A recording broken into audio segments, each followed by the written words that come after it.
Alrighty. Welcome back to another thrilling installment of Free Read Fridays. I'm your intrepid narrator, Fraggith, and today we're going to be doing the final installment of.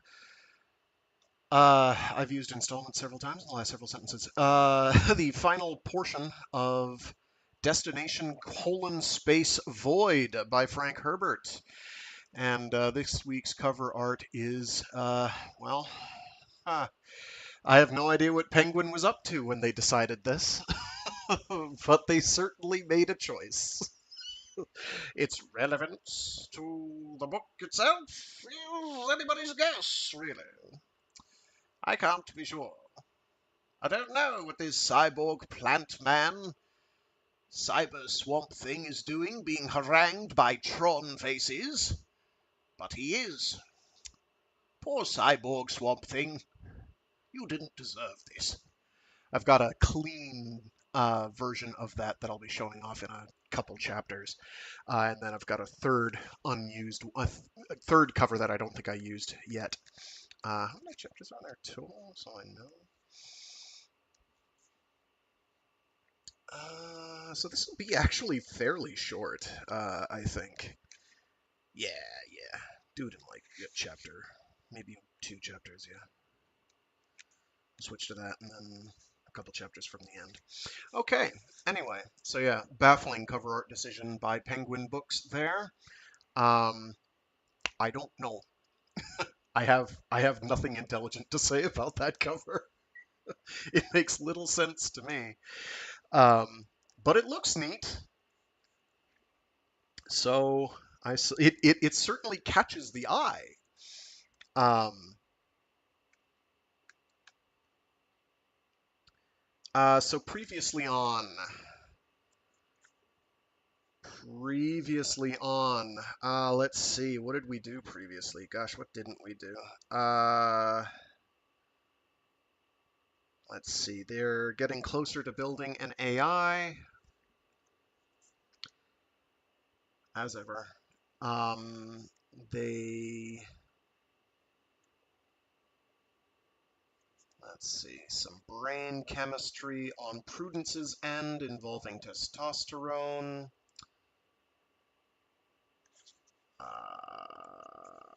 Let's see, I think there was another philosophical dilemma for Flattery. It's a lot. It's like, because Frank Herbert makes his books fairly dense in terms of, like, lots of things can happen in a fairly short amount of verbiage. And they all require additional context to understand. Me harping on something doesn't typically work too well with him. It's like Dune. Dune is so easy to get lost in the weeds of, and that's part of why it's so rich. Um, and I think most people, myself included, harp and and loud it very much, because it feels like a lived-in universe. It feels there's all the, like, every time I have read through Dune, I have gotten some new tidbit that I either didn't notice or didn't put much weight on, but manages to further enhance the whole. Um, oh yes, there was the incident with Flattery and the Robox. So there was a some component failure, and Flattery goes to go and fix it and check out what's going on. And it turns out where he goes, there's this autonomous Robox unit, ROBOX, um, that has removed a video audio sensor and replaced one. And so Flattery moves to, basically poke it with a stick, and it breaks the stick and then looks at him with intent. And he's like, that's not good. So this really well done spooky moment of, oh, there's this thing that we rely on to ensure that the ship is repaired, that's ordinarily autonomous, that is just kind of doing whatever it wants, and it's like possibly attacking us. It's feeling bad. It's not good. It's spooky. Um, and it may see us as bacteria or viruses or parasites or something, and we don't want that. And then, of course, the wham ending of last week is that they have Flattery has received the kill ship command, which comes in the form of arbitrary turn back command, which is the coded order he had both dreaded and almost longed for, the kill ship command. So now he has to go to his quarters and press a button. That is what he has been ordered and conditioned to do, because the folks at Moonbase apparently think that this thing may be going out of control, or the crew has gotten off task or off mission and therefore should blow themselves up. As we saw in the prologue. So without much further ado, I think we can get cracking. Sit back, strap yourselves in, make sure your all the seals on your spacesuit are tightened. It's going to be a bumpy ride. It's going to be a bumpy ride. Oh my gosh, I need to enunciate better. I try. Oh yes, that tea is still thermonuclear. Very good. Oh, just joy. That hurts. Oh well, you win some, you lose some. I'll have to wait for that to cool down. Anyway, let me get some water on me, in me, whatever, and we'll get this project moving forward.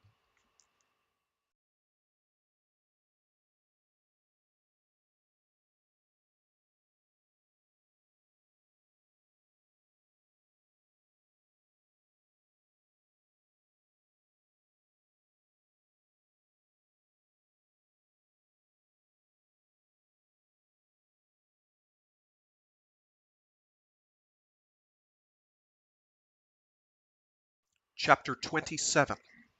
You, my creator, would tear me to pieces and triumph. Remember that, and tell me why I should pity man more than he pities me. You would not call it murder if you could. Destroy my frame, the work of your own hands. Frankenstein's monster speaks.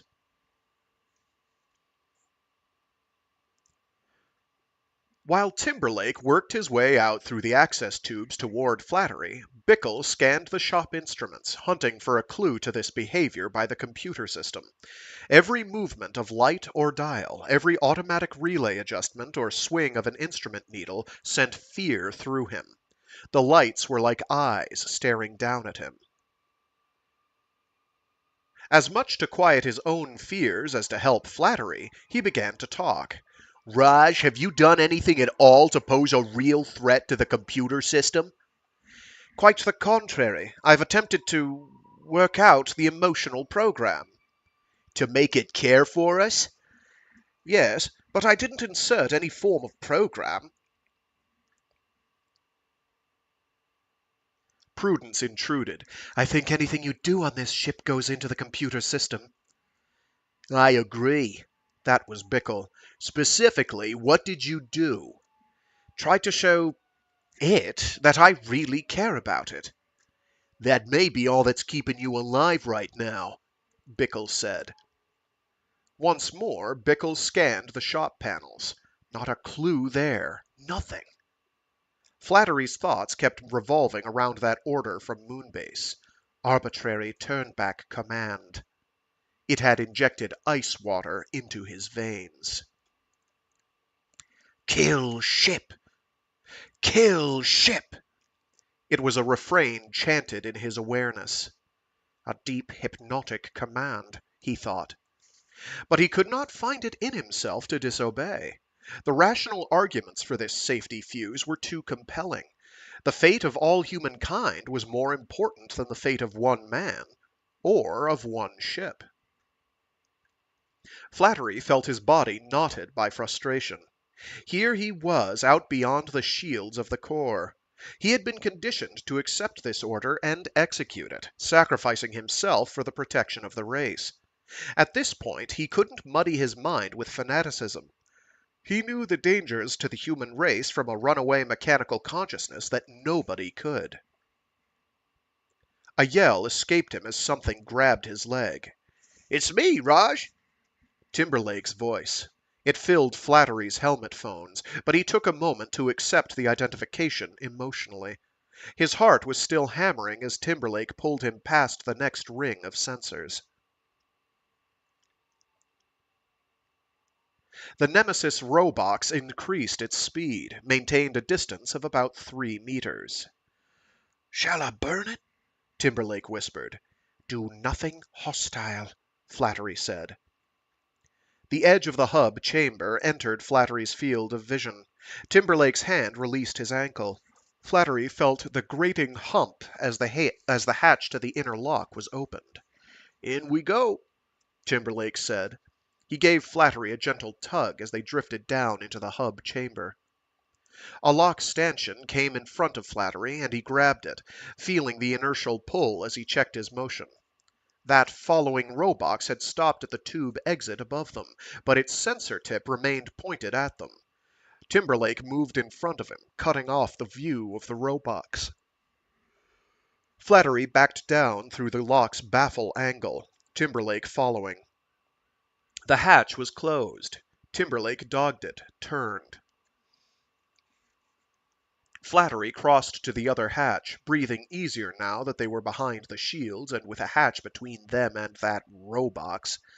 He grabbed the hatch dogs, twisted. They remained firmly locked. He applied more pressure. The dogs wouldn't budge. "Come on, let's go," Timberlake said. He added his hands to the effort. The dogs remained seated as though frozen. Flattery and Timberlake looked at each other, their faceplates almost touching. Flattery's hands felt slippery with perspiration inside his gloves. He could smell the stink of fear within his suit. "Go try the other hatch," Flattery said. Timberlake nodded, kicked back up to the baffle and the hatch they had just dogged. Flattery could see Timberlake's muscles lift the shoulders of the suit with the effort of trying to reopen the other hatch. It was obvious the other hatch also was blocked. Timberlake dropped back down beside him, thumbed the command circuit switch beneath his helmet. "John!" "John's temporarily off the circuit," Prudence said. "You're out of danger, immediate danger, aren't you?" In short, clipped sentences, Timberlake reported their situation. "Trapped?" she asked. "How could you be?" "Something's jammed the hatches," Flattery said. "Why is John off the circuit?" "Oh," pause. "He left his helmet down there. He just yanked it off, unplugged, grabbed up a bunch of equipment, and headed for quarters." "Your sensors, where do they show him?" Flattery demanded. Silence. Then, "In your quarters, Raj. I don't understand." "What's this equipment he took?" Timberlake asked. "A whole pile of stuff," she said. "Mostly from that bin where you were working, Tim, under the middle of the bench." In my quarters, Flattery thought. Our organ of analysis didn't miss a thing. "Tim, your torch." "Oh, Tim, your torch," Flattery said. He pointed to the cutting torch on its tool clip at Timberlake's waist. Timberlake shook his head. "A minute ago you were saying do nothing hostile." "Give me that torch." "No, sir, Raj. You know what's out there jamming that hatch as well as I do. Another Robox unit or 2 or 4 or 50. You had the right idea the first time. Let Bickle—" "Don't you know what Bickle's doing?" Flattery demanded, not trying to keep the desperation from his voice. "Just as well as you do, Raj. I assembled most of that gear in the center bin according to his schematics. It's a field effect generator synchronized to a shot effect generator. There's an electroencephalographic feedback unit. A man amplified, he calls it." "White box, black box," Flattery said. "We've got to stop him." "Why?" "He'll wreck the computer." "Not that computer." "Bickle has infected him with his cynicism," Flattery thought. "Then he'll kill himself." "That's his lookout, but I don't think he will." When that short effect hits him, his muscles will break every bone in his body. That's a hideous way to die. Maybe if he were connected directly to the generator, Timberlake said, but he won't be. He's going to get the shot effect through the generator's field, attenuated, buffered. Do you know what's in my quarters? Flattery asked. A snooping device of some kind, Timberlake said. I've seen the clues on the meters. A field sorter, Flattery said. It's tuned to the computer, gated for output. If Bickle takes out those gate circuits... And he will. Now sit down and be quiet. It's our only chance. Flattery glared at him. If Bickle turns that mechanical monster loose, it could wipe out the Earth. Why don't you try ghost stories for a change? Timberlake asked. I don't have time to tell you the whole story. That monster has to be stopped. You've got to take my word for it. You're nuts, Timberlake said, but Flattery could see that the idea had touched the Life Systems engineer's deepest inhibitions. You're an engineer, Flattery said. You're a structuralist. Do you know Bickle's reasoning? What are you driving at? He's arguing from the internal evidence of the human body, Flattery said, speaking with desperate quickness. Structures vital to the mechanical origins, teeth, jaw, muscles, digestive system, and so on. The evidence says humans are descended from carnivores, and he insists a killer instinct is an absolute necessity for a carnivore. Are you saying a killer instinct is a necessary preliminary to consciousness? Bickle's saying that. I'm not. Why are you so sure of this? His actions leave no doubt of it. Ah, you're making this up. Give me that torch, Flattery said. No.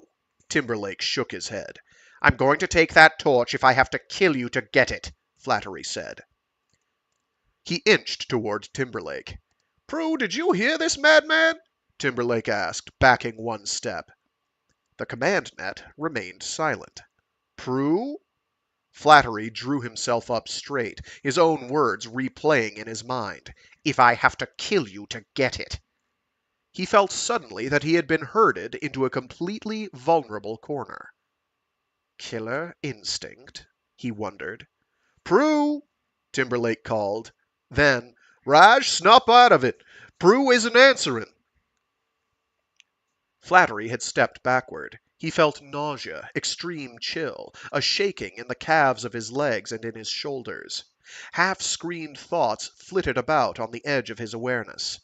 I'm avoiding something, he thought, hiding my awareness from something that frightens. What's wrong with you, Raj? Timberlake demanded. There was sudden concern in his voice. Flattery put out a hand, grasped a stanchion to keep himself from collapsing. He closed his eyes, conjured up the image of the sacred graphic imprinted on his cell in quarters, picturing against his eyelids the field of serenity with its suggestion of holy faces and the dynamics of the overprinting that combined the religious symbols on which men had spent their faith and yearning throughout evolutionary eons. They that wait on the Lord shall renew their strength, Flattery told himself. Lord, let this strength be transformed in the renewal of our minds. Let us share the light. The litany hung suspended in his consciousness. Focused on the word mind, and Flattery's mental image of the sacred graphic took on motion.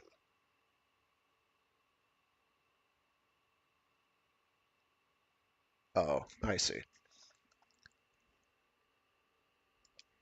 For some reason, I think I emphasized one of those commas as a period. So we'll try that again. The litany hung suspended in his consciousness, focused on the word mind, and Flattery's mental image of the sacred graphic took on motion. The field of serenity and sacred symbols dissolved into writhing atoms, drew a new pattern like the outline of a great river with its watershed.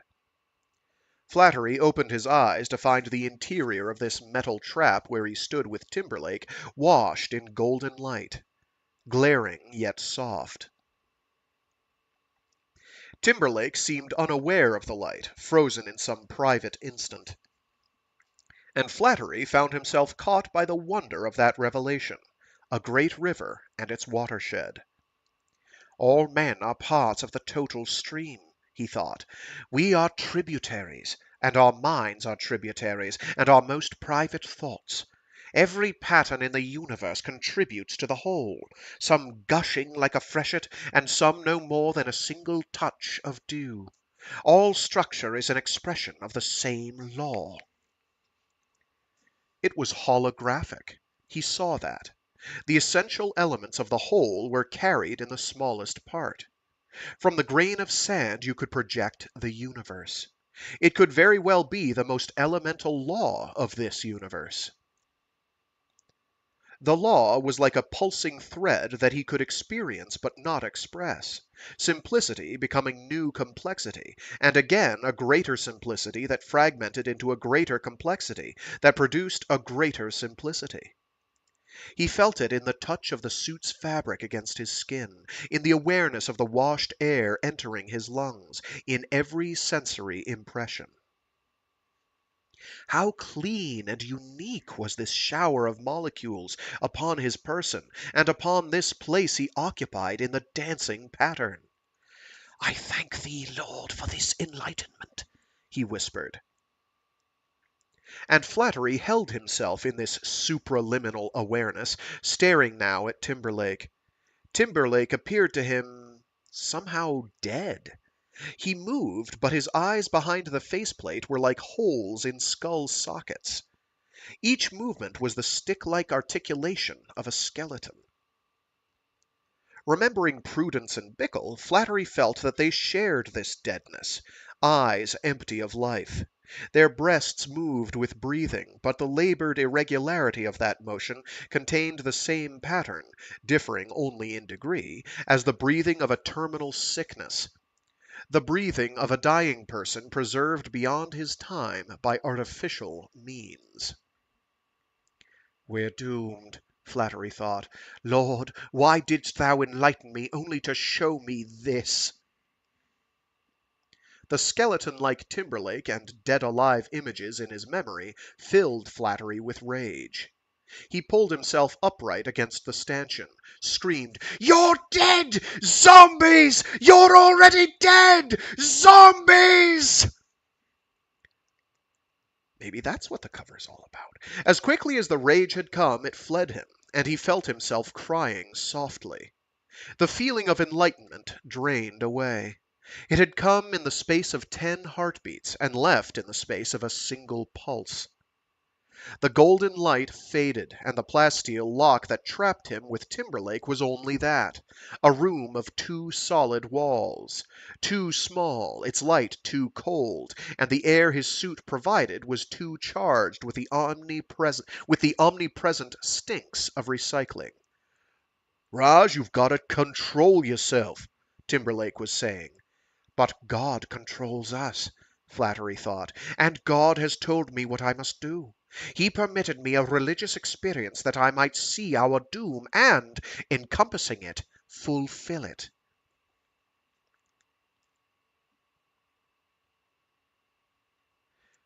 Timberlake took a deep breath, feeling the tightness in his chest. He felt faintly ill, his fear at their helplessness compounded by Flattery's near panic. He and Flattery were as trapped here as that cow embryo had been. He thought of that helpless embryo in the Holstein section of the farm stock hive tanks, a bit of protoplasm attached to the life system tubes with its own special code. It had been a unique identity, and Timberlake felt he had known that particular animal, could project its lost potential forward in his mind to see it grazing and fulfilling its natural functions as a producer of energy. All that natural potential had been sacrificed, becoming merely units of cerebral excitation in the development of a mechanical consciousness.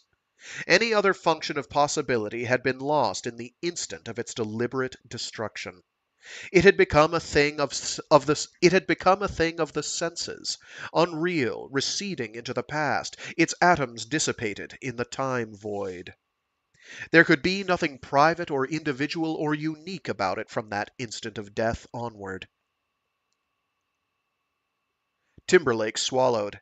His throat felt sore as though from remembered anguish. He knew this feeling was rooted in his training as a life systems engineer, his inhibitions as a preserver of life. He shook his head, trying to drive out the sense of confusion. It was an unborn creature, an animal, he told himself. It wasn't really a being the way we are beings. The physical complexity of that dead creature was enormous, yet it never could have been conscious the way we are, even if it had lived out its normal life. How empty the argument sounded, even as it echoed silently in his mind. Flattery wasn't screaming anymore. He stood there clutching a stanchion, glaring out of the faceplate. "Take it easy, Raj," Timberlake said. He spoke softly, as though soothing a child who had been hurt. Then, louder, "Prue?" Still no answer. She could be too busy to answer, Timberlake thought. He listened to the gentle burbling and whirring of his suit, assessing their position. Prue wasn't answering, reason unknown. Bickle had taken off for his quarters, obviously intent on completing the white box black box step in his theory, transferring his own pattern of consciousness onto the white box that was the Aux-cum computer. Would the Aux be like Bickle, then? No, it couldn't be.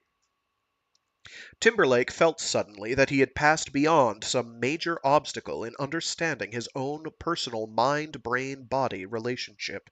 He sensed that he had entered a new but as yet unidentified territory.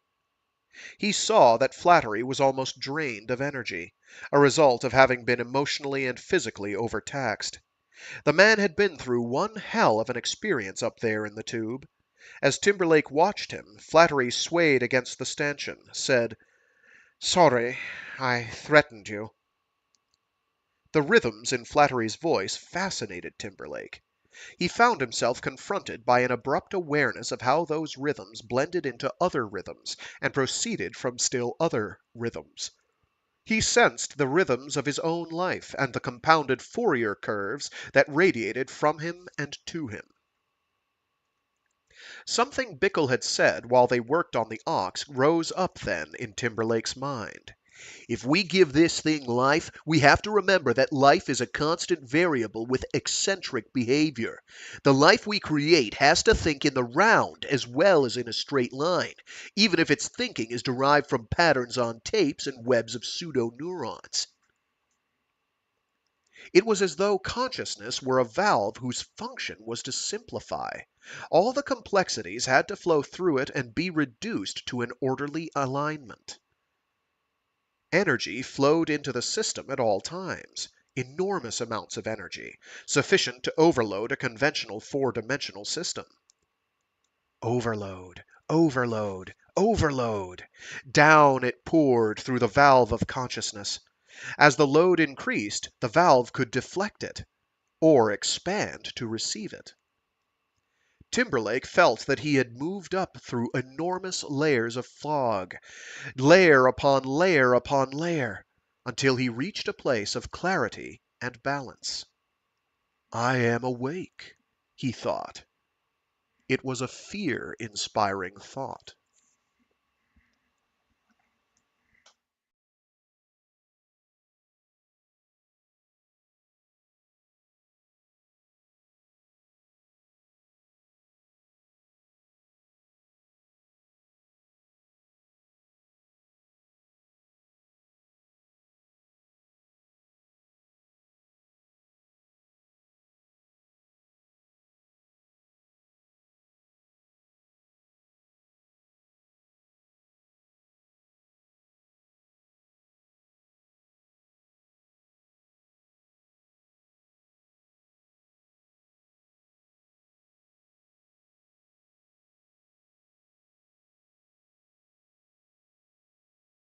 Chapter 28. The correlation between chemistry and emotions is inescapable. Thus, with the chemical relationship between humankind and our mechanical simulators tenuous at best, an artificial consciousness, if it has emotions, may have emotions far outside the human range. Such emotions may appear godlike to the limited human understanding. Vincent Frame. Speculations.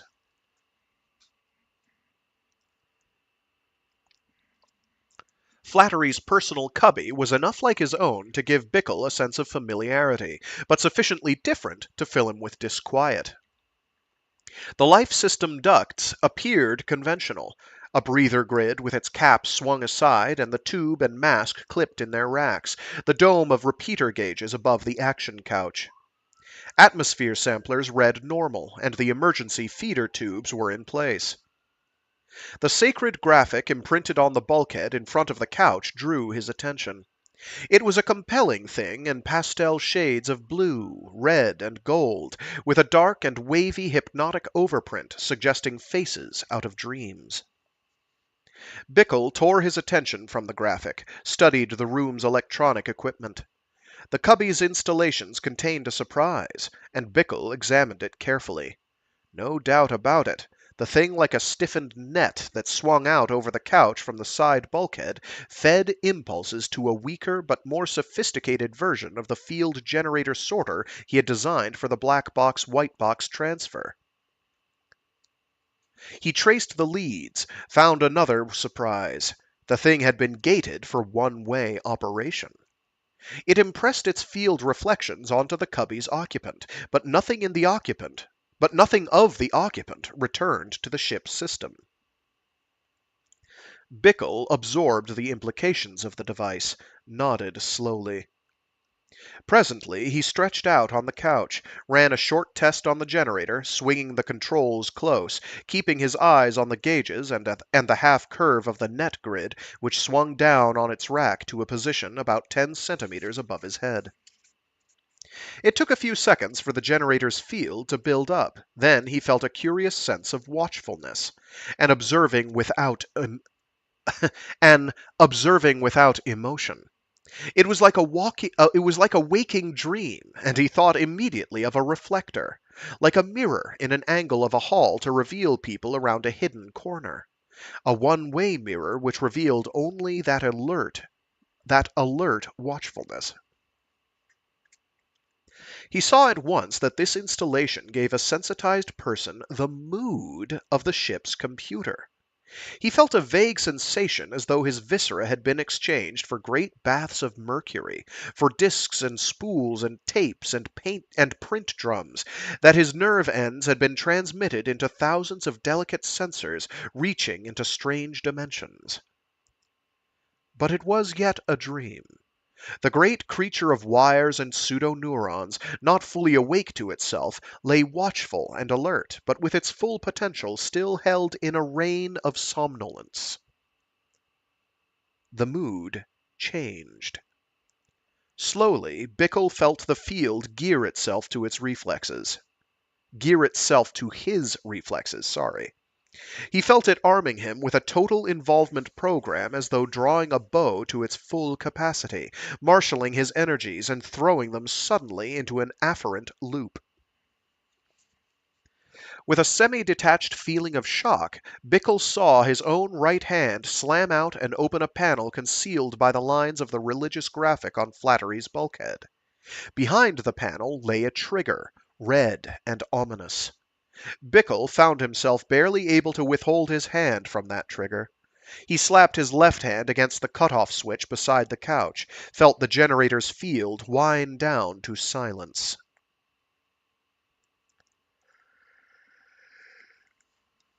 Still, his fingers itched to push that red trigger.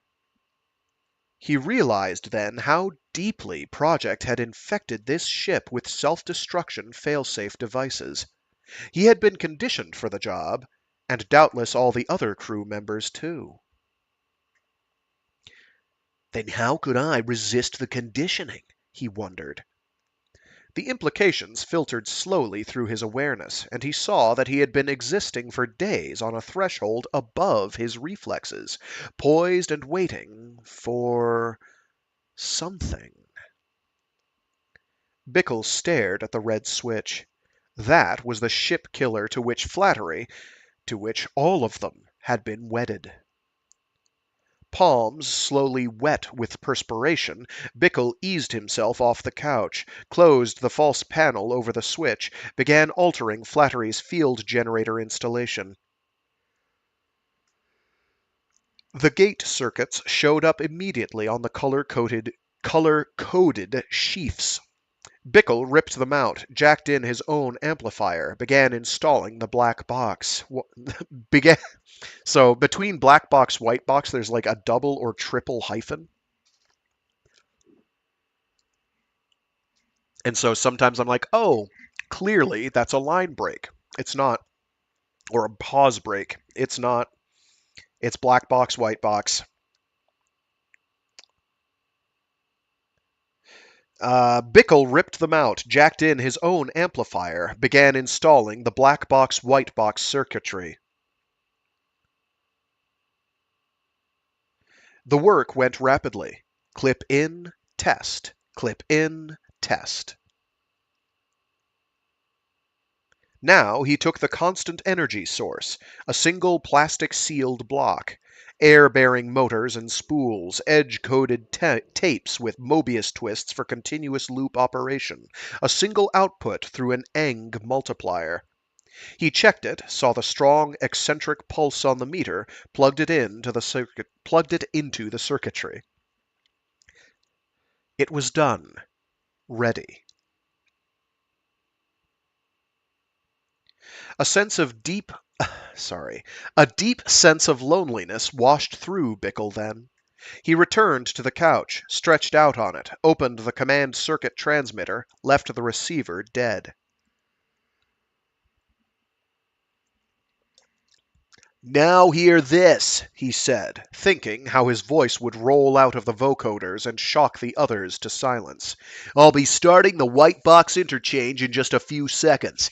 I've jammed the locks into quarters and my receiver's turned off. Don't waste your time trying to get in here or calling me." Out in their lock trap, Timberlake turned, peered into Flattery's faceplate, saw the terror in the man's eyes. "Everybody sit tight," Bickle said. "Don't try violence of any sort. That killer program's still loose in the circuits.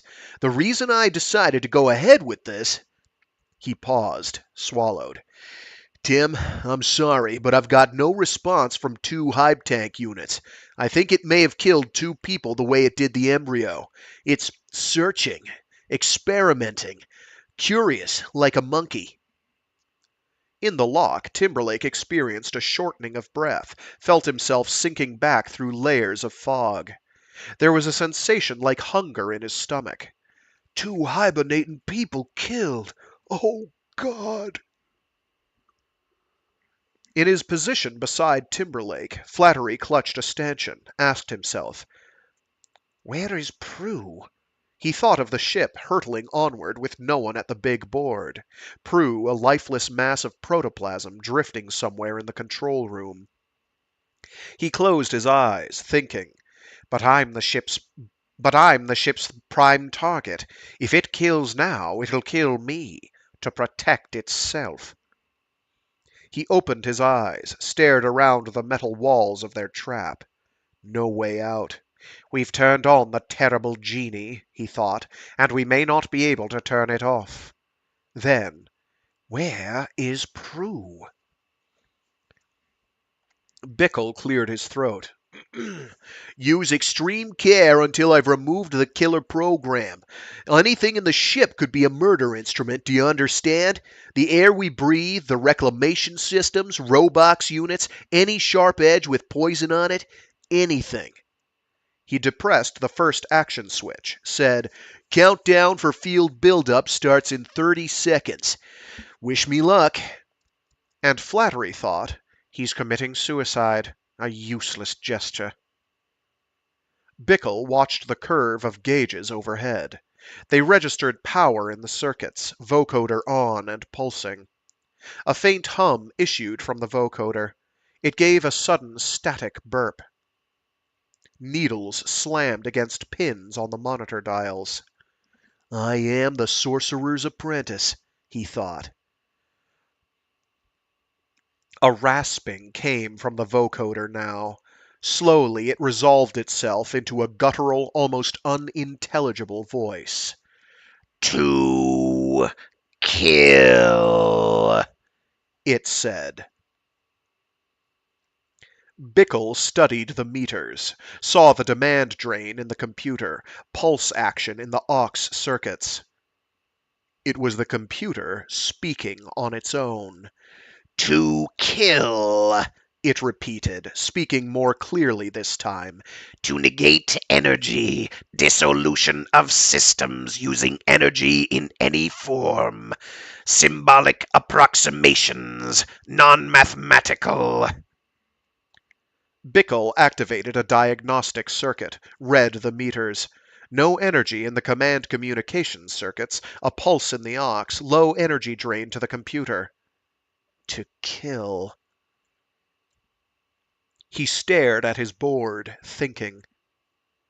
Information conveyed out of a tape had an exact mathematical equivalent. The tape message was at least 2 messages, and probably many more. It was the functional message, the play of what it was supposed to do: supply information, add, subtract, multiply, solve for an unknown. But it also produced the mathematical base which identified the message precisely for a human operator according to how much information was conveyed. Beyond this, Bickle wondered, what? He knew he had not energized the system or imprinted his own brand of consciousness on it. Yet the thing acted independently. He felt himself on the edge of aborting this step, calling in the others for consultation. But the deadliness of this monster remained. To kill.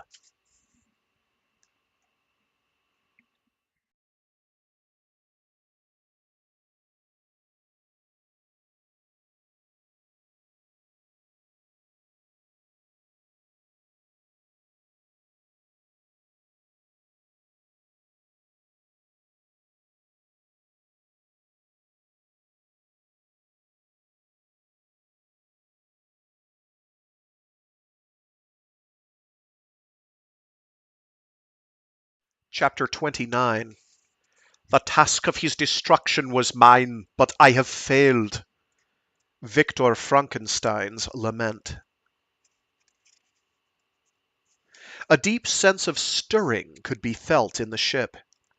Timberlake felt it, and Flattery, but especially Bickle.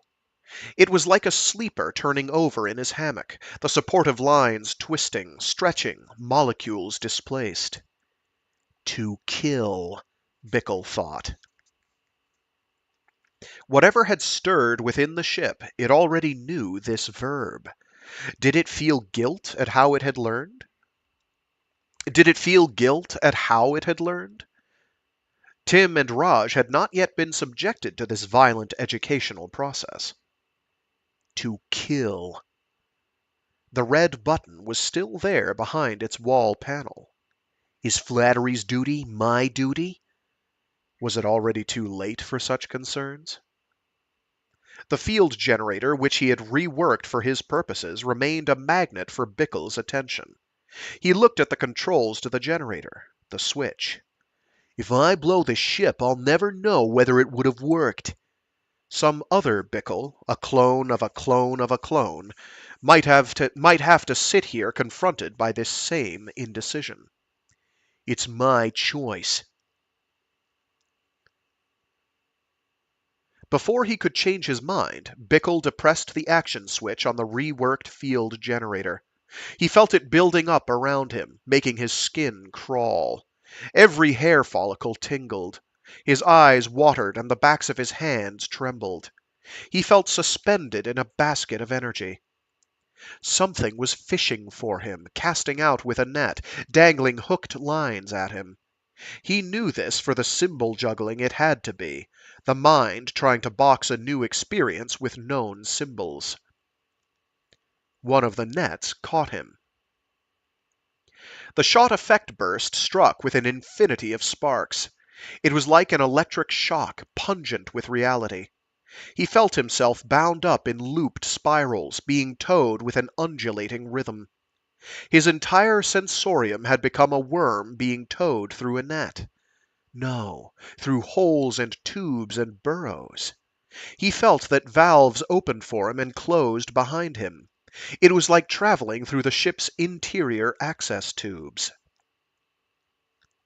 Except that he was a worm with every sense concentrated on his skin, seeing, breathing, hearing, feeling through every pore. And all the while he was being towed down that dizzy spiraling with an undulant rhythm. I meant to swap book covers again, sorry. Nope, that's the wrong one. There we go. Nope. There we go. Sorry about that. I don't think I'd done this one before.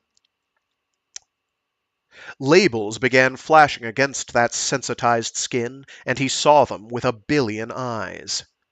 Oral sense data, linear accretion of information, latent addition adjustment, closed system matching factor, 16,000-year memory drop-off, total sense quality approximation, internal counting mechanism. Internal counting mechanism, he thought. His worm self grew a pseudopod, jacked the Mobius energizer into a glowing, flickering board. Immediately he felt the beat of it like another heart, and the labels began flashing past faster and faster. Psychorelation form chart, sense modality interchange, form outline analog, infinite submatrix channel, sense intensity adjustment, data overlap network, approximate similarity comparison.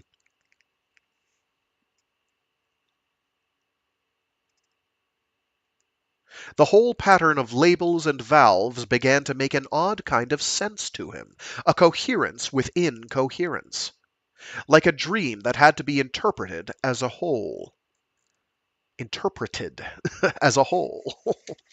The probability of a sufficient number of cells in the computer failing at any given moment could be given as 16 times 10 to the minus 15.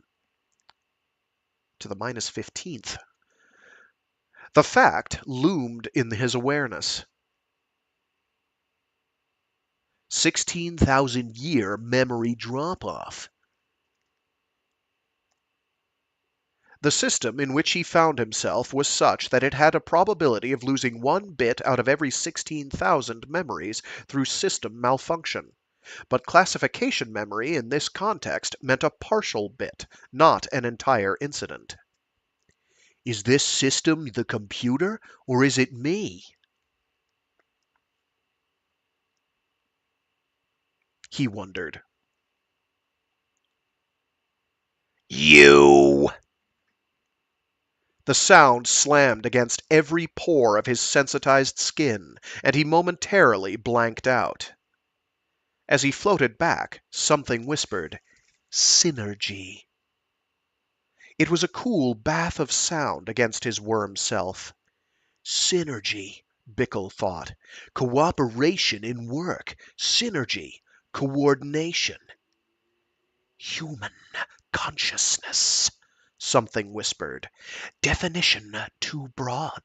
Generalized body and specialized brain. A relationship. Past his skin eyes there swept a pattern of interlaced lines, lacing together. It writhed and knotted and locked, put out symbols and arrows. A schematic. It kept flowing past his awareness. Cell net continuities arranged as equilateral triangles on their contact faces. Bundles of parallel circuits tripled, each functioning as a nerve net and each monitoring the other 2 nets under the tripled circuitry. They were grouped in afferent units at first. Each cell in a layer of a net had an excitatory linkage to each of the 3 synapses on the next layer. The flow shifted to the efferent net, the feedback system, and he saw the 1/3 twist, the Mobius twist that required each feedback monitor to be filtered through at least one other net before functioning as a control on the net of its origin. God, hear thy sinner, said a voice, and Bickle recognized Flattery's tones. How could Flattery be in here? he asked himself. The answer paraded before his awareness. Flattery's field generator had amplified voice resonances against the walls of the cubby, and these had been cycled back into the total ship system. The gate circuits had been useless. Every sensor in this room was a unit of feedback. "The eye hath not seen, nor ear heard," said the voice of Flattery. "Neither have entered into the heart of man the things which God hath prepared for them that love him." "What's this mean?" Bickle asked himself. But there was no answer other than that voice flowing across the skin of his worm self. "God be merciful to us. Thou art the same Lord whose property is always to have mercy. Let our cheeks become as furrowed with tears as were those of blessed Peter, that we may repent for all. We drown in sin. Lead us, Lord, as the blessed Buddha led the seeker after salvation. We gasp for the air of thy mercy." It was the voice of Flattery praying, Bickle knew. But when? A recording? Was he kneeling even now in Calm Central? But if he was praying, why would the computer cum aux feed that prayer into this field? Flattery's voice pursued him. "Let us commit ourselves to the will of God, as did the Mahatma, the blessed Gandhi. Those who surrender to God possess God. In all our ways let us acknowledge God, that he may direct our steps. In thy will, Lord, is our peace.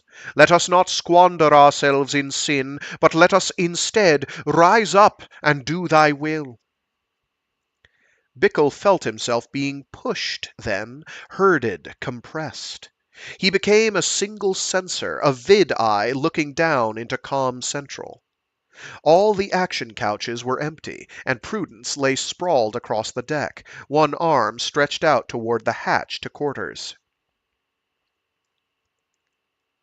With a great burst of awareness, Bickle realized she was near death. Minutes! This was real. He knew it was real. He was being shown through a ship sensor a reality within the ship. The big console above her empty couch winked and flickered with its telltales untended. "Where are Raj and Tim?" Bickle asked himself. "Is the ship killing them too?" The view of Calm Central blanked out. Bickle floated in darkness, where a voice whispered, "Do you wish to be disembodied?" Instant terror was all the answer he could give. He could not locate his muscles or control his senses. "This must be something of what the mental cores experienced," he thought. "They awakened to something like this, forced to learn new muscles. Am I being converted into a bodiless brain?" "The universe has no center," whispered that surrounding voice. Darkness so deep it was like a total absence of energy enveloped Bickle. And silence. "But I'm conscious," he thought. "A disembodied consciousness?" he wondered. "That's impossible. There has to be a body. But a body brings many problems. Have I become part of the ship's consciousness?" He sensed breathing. Someone was breathing. And heartbeats.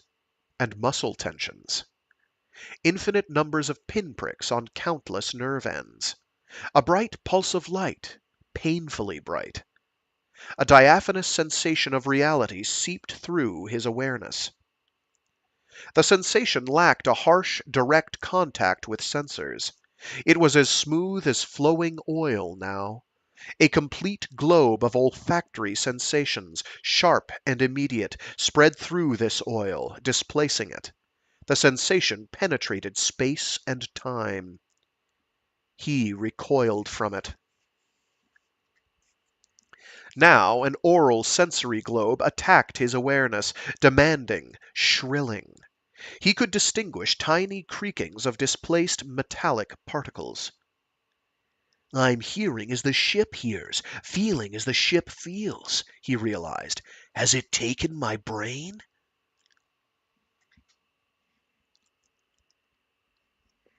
Sounds and sonal combinations he had never before imagined could exist played. Oh, sorry. Awkward line break. My brain did not pick up on that. It has taken my brain. Oh no. Sounds and sonal. Sounds and sonal combinations he had never before imagined could exist played through his awareness. He tried to retreat as it grew more intense, but now the olfactory globe returned to plague him. The two globes danced together, separated, merged. Alien sensory interaction thrust itself upon him. Spectrum upon spectrum, globe of radiation upon globe of radiation. He was powerless to hide from it. He couldn't react, only receive. A globe of tactility threatened to overwhelm him. He felt movements, both gross and minuscule, atom by atom, gases and semi-solids and semi-semi-solids. Nothing possessed hardness or substance except the sensations bombarding his raw nerve ends. Vision! Impossible colors and borealis blankets of visual sensation wove through the other nerve assaults. Pharyngeal cilia and gas pressures intruded with their messages. He found he could hear colors, see the flow of fluids within his ship body, could even smell the balanced structure of atoms. For one brief instant, the interplay of radiation merged, became a totally alien receptor that responded as though it were an artist creating new sensations for the sake of the creation. Outflow and inflow, eccentric mergings. His awareness faltered at the edge of it and fell back. Now he sensed himself retreating, still pounded by that multidimensional nerve bombardment. He felt himself pulling inward, inward, inward, a structure collapsing inward, through the sensation-oriented skin awareness of a worm self. Inward, inward. The nerve bombardment wow, consonants. The nerve bombardment dulled, leveled off, and he felt himself to be merely a body of flesh and bone cocooned in a sleep couch. Bickle sensed his heart pounding, the slickness of perspiration against his back, the adrenaline urgency within his arteries. The roof of his mouth felt dry and painful. His upper lip trembled. An emotion of terrible loss poured through him. It was as though he had glimpsed heaven and had been denied entrance. Tears passed from beneath his eyelids, rolled down his cheeks. Now he saw what had happened to the organic mental cores. The human-type brain had been prepared genetically for manipulating a limited sensory input. Self-limiting. They had thrust these human-type brains into a full-on situation, permitted them no real unconsciousness, inflicted them with the sensory input of an organism infinitely more sensitive and more complex than the bodies of which they had been deprived. The OMCs had tried to adapt, had grown themselves heavier conduction fibers, added switching capacity, but it had not been enough. When the necessities of existence reached a certain fierce tempo, they shorted out their own internal connections. They died. They had been forced into hyper-consciousness by the pressures of enormous sensory data and the lonely knowledge of responsibility. They awoke to the full potential of being humans, but couldn't be humans because they'd been deprived of their autonomic emotional register, the organism. The ship had no equivalence. Prue is near death. The thought lifted into his mind from some great depth. Bickle tried to make his muscles move, but they refused. Raj! Where was Raj? A flicker of awareness drifted through his bruised nervous system. As though through a gauze screen, he saw Flattery and Timberlake trapped in the lock, Robox units holding the hatch dogs tightly closed. Raj has to get out of there to help Prue, he thought. He felt the thought go out like a freestanding program. Feed. No, that says feed, not fed. Sorry. He felt the thought go out like a freestanding program, feed through a memory bank auxiliary while it gathered in the necessary. Okay, I see what I'm doing wrong. I should really look around and see if I can find a larger physical book edition of this, because some of the line breaks are kicking my ass. He felt the thought go out like a freestanding program, feed through a memory bank auxiliary while it gathered in the necessary data, become a reflexive pulse in control loops. The Robox at the inner hatch whirled the dogs, opened the hatch, and scurried inside. Raj, he whispered. Comm Central. Quick. Prue. Help. He sensed the amplified whisper booming out through the memory bank and the vocoder loops, become a roaring hiss in the lock. Flattery was already out the hatch heading down tube toward Comm Central. Yeah, that's another line break got me. Flattery was already out the hatch heading down tube towards Comm Central. Bickle felt himself fading. His awareness was a brilliant point of light that grew dimmer and dimmer, changing color as it went.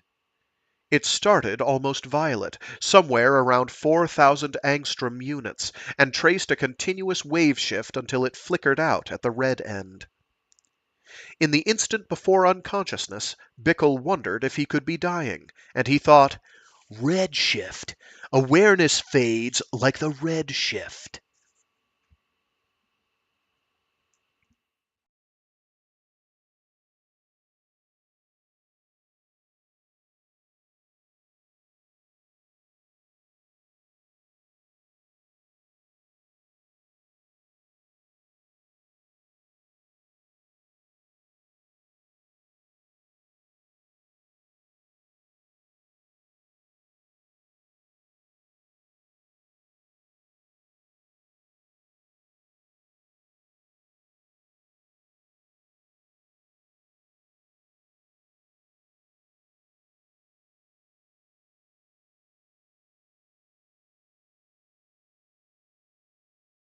Chapter 30.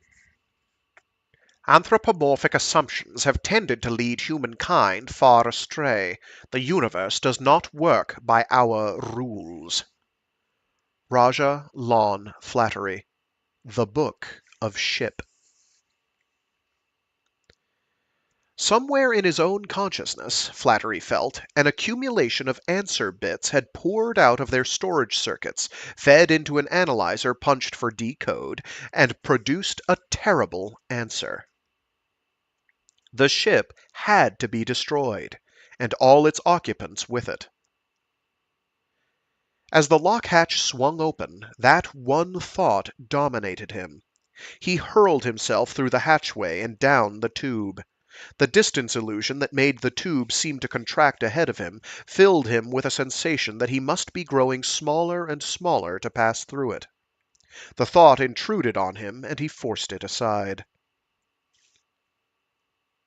He heard Timberlake close behind. "You see that Robox?" Timberlake panted. "What made it open up?"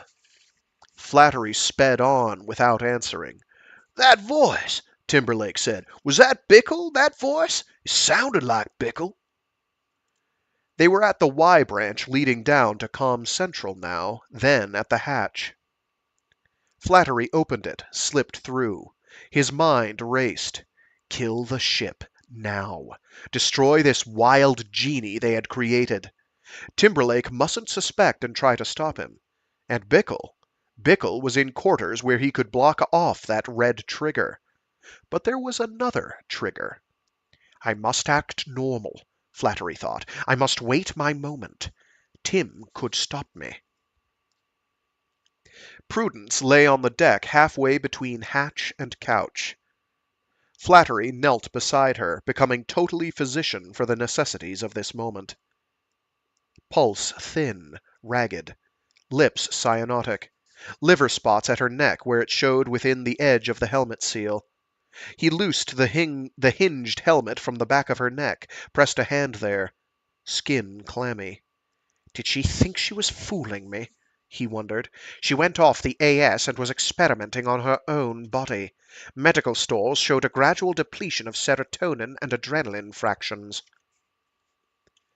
Flattery thought of the neuroregulatory shifts, the psychic aches that would arise from manipulating body chemistry in this fashion. Prue's moods and strange behavior became clearer to him. He stood up, retrieved the emergency medical pack from its clips on the bulkhead, saw that Timberlake had taken over on the big board. What difference does it make if I save her? Flattery asked himself. But he returned his attention once more to the comatose woman, began ministering to her. He kept on checking her condition as he worked. No broken bones, no evidence of external injury he could detect through her suit. Timberlake had ignored Prudence after the first glance. She was Flattery's problem.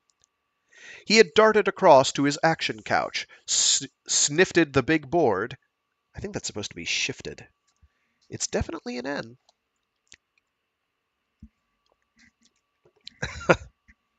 He had darted across to his action couch, shifted the big board, keyed first for open circuits. There was a sense of dullness in the equipment. He had to wait while servos hummed slowly about their work, while circuits balked and produced sluggish results. He could feel his own hairline awareness of every control and instrument. Oh my gosh. My brain is not going past that word. I don't know why. He could feel his own hairline awareness of every control and instrument, his consciousness keyed up by necessity. The interrelation of every device in this room and throughout the ship was like a complicated ballet, a pattern growing simpler and simpler in his mind, even through its slowness. Timberlake made a delicate adjustment in hull shield control, saw the resultant temperature change register on his instruments as a power shift in the radiation cell accumulators, a minuscule shift of weight in the ship as a whole brought about by adjustment in the mass temperature proton balance. But how slow it was, and growing slower. Timberlake swung his computer board to his left side, keyed for diagnosis, got no response. Telltales were winking out on the big board. With an increasing sense of frenzy, Timberlake fought to find the trouble. Dead circuits. No answers. Keys on the main console began locking. No power in their circuits. The last light winked out. Every key on the board was locked tight, all the servos silent. There was no whisper of air circulation fans, no pulse of life to be felt in the ship. Slowly, Timberlake swung his gaze to the right, staring at the Hybe tank repeaters. The lights were dead, but the physical analog gauges still showed feeder fluids flowing in the gross ducts of the system. Room lights flickered as local battery circuits took over the job of illumination. The Hybe tank occupants were not dead. Yet, Timberlake thought. Whatever the settings had been when the board went dead, that was the balance remaining for each tank. As long as the auxiliary accumulators throughout the ship retained some power, as long as the pump motors kept running. But the delicate feedback control and adjustment was gone. Timberlake eased himself out of the action couch, looked around the oddly quiet comm central. The only sound was Flattery working to revive Prudence. Her eyelids flickered, and Timberlake thought bitterly, "What good does it do to save her? We're dead." Flattery sat back on his heels. I've done all I can for her, he thought. Now... He grew conscious of the stillness in the room, looked up at the dead console, shot a questioning stare at Timberlake. "Bickle's really done it this time," Timberlake said. "No power, computer off. Everything's dead." All I need to do is wait, Flattery thought. Without power, the ship will die. But the effort of reviving Prudence had softened his determination. Living, after all, held its attractions, even if they were only a ship full of culture-grown flesh, clones, duplicates, expendable units. "You are human types, never doubt that," Hempstead had said. "You were grown from selected cell cultures of select candidates. Clones are merely good common sense. We don't want to lose people if the ship has to be destroyed, as the others were. We can send you out again and again." But if the ship died this way, it might not leave its capsule record to help the others who came after. The next try. "How is she?" Timberlake asked. He nodded toward Prudence. "I think she will recover." "To what?" Timberlake asked. "Do you want to go see what's wrong with Bickle?" "Why bother?" The question, with its tone of utter submission to fate, sent anger surging through Timberlake. "Give up if you want, but if Bickle's alive, he may know what he's done, and how to repair it."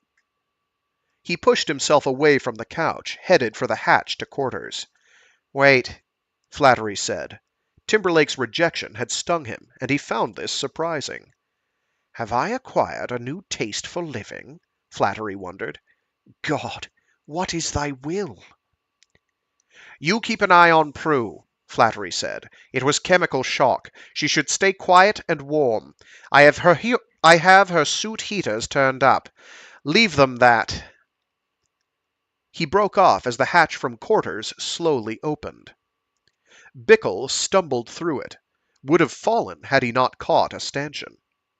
A charred block of plastic slipped from his hands, tumbled to the deck. He ignored it, clung to the stanchion. Flattery studied him. There were dark smudges beneath Bickle's eyes. His skin was powder white. His cheeks showed skull depressions as though they had wasted away in months of fasting. "So your white box didn't kill you," Flattery said. "Too bad. All you did was kill the ship." Bickle shook his head, still unable to speak. The stillness of the ship had awakened him from a sleep so deep he could still feel the fog of it clinging to his mind. A profound weariness dragged at his muscles. Movement sent odd aches angling through his body, stirring this terrible torpor. The first thing to catch his attention as he awakened had been the Mobius Energizer, his clever installation to give the Ox a constant source of energy reference. A fan of gray char crackled from its broken seals, and its motors lay silent. The virtually frictionless motors and spools, the thousand-year units, were blobs of fused plastic and metal. It had taken several minutes for him to gather enough energy to move close to the unit and study it. His mind had labored over the simplest observations. Charred insulation on the power leads and in the timing circuits. Tape spools twisted out of line. Slowly it came to him. Something had altered the power to the motors, and their synchronization. Something had tried to change the timing of this pulse, and its intensity. Forcing the movement of every muscle, he had unplugged the unit, stumbled and crawled with it back to Comm Central. The dead stillness of the ship pressed him as he moved. "Raj, Tim, somebody with his mind turned on has to see this," he thought. But now that he had made it to Comm Central, he couldn't find the energy to speak.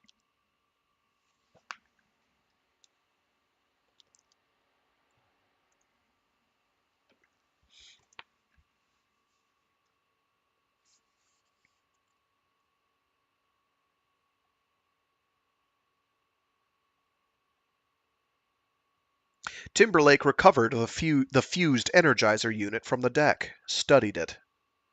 Flattery crossed to Bickle's side, felt the pulse at his temple, lifted an eyelid, looked at his lips and tongue. Presently he stooped to the medkit, removed a slapshot and pressed it against Bickle's neck. Energy began to burn through Bickle's veins. Flattery pressed a squeeze bottle against his lips. Here, drink this. Something cool and tingling poured down Bickle's throat. Flattery removed the squeeze bottle. Bickle found a husky half-whisper that would serve him as a voice. "Tim!" he rasped. Timberlake looked at him. Bickle nodded toward the Energizer, began explaining what had happened. Flattery interrupted. "Do you think the black box white box transfer was completed?" Bickle examined the question. He could feel his mind clearing under the pressure of the stimulant, and there in his memory was the sensation that the ship was his body, that he was a creature of hard metal and thousands of sensors. "I think so," he said. Timberlake held up a block of plastic. Timberlake held up the block of plastic. "But it destroyed this and apparently shut itself down." A thought began stirring in Bickle's mind, and he said, "Could this be a message to us? A kind of ultimate message?" "God's telling us we've gone too far," Flattery muttered.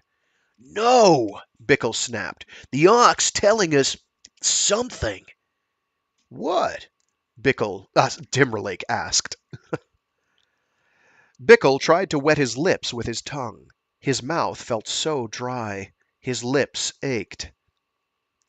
"When nature transfers energy," Bickle said, "almost all that transfer is unconscious." He fell silent a moment. This was such a delicate plane of conceptualizing. It had to be handled so gently.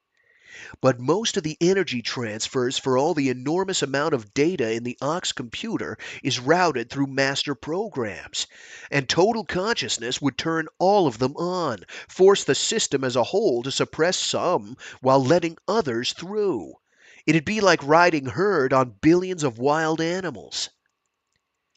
"You gave it too much consciousness?" Timberlake asked.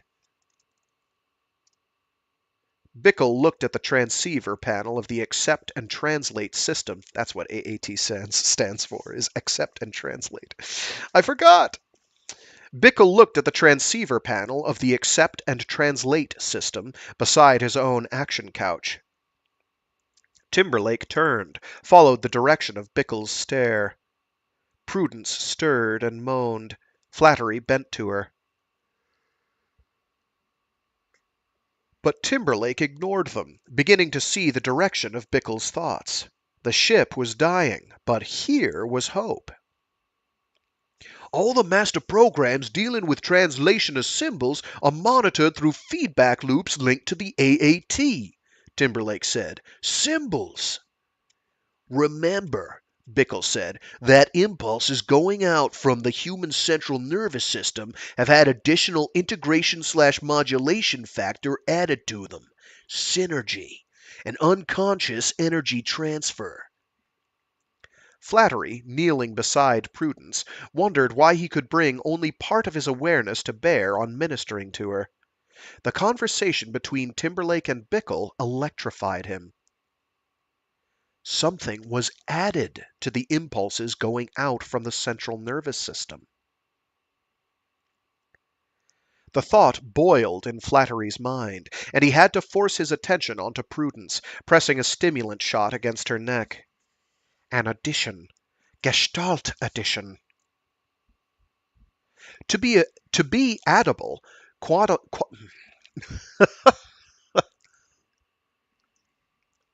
I was not expecting the word addable there for some reason. To be addable, qualities had to have sufficient similarity. Otherwise, how could human sense take two superimposed sensations of a color and say one was a more intense version of the other color than the other? What made one green more intense than another? to the senses. Increase in intensity had to be a form of addition. It could be in the axon collaterals of the ox's high-speed convergence fibers, Bickle said. Flattery sank back on his heels, waiting for the stimulant to work on Prudence. Bickle's right, he thought. If you superimposed a sufficiently rapid convergence of sense data, that itself could be interpreted as intensification. One of the images would contain more bits than the other. But bits of what? All this didn't account for the way data overlapped in the human consciousness. Awareness. Flattery looked up at Bickle and Timberlake. They appeared lost in their own thoughts. Prudence said,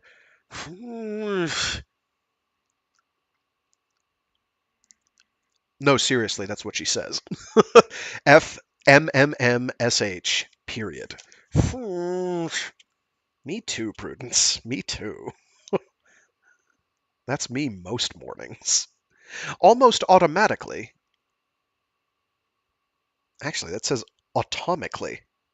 AUTOMICALLY, which could be an editing issue. I'm going to go with automatically, though. Almost automatically, Flattery put a hand to her temple, checking her pulse. Of course, it could also be autonomically.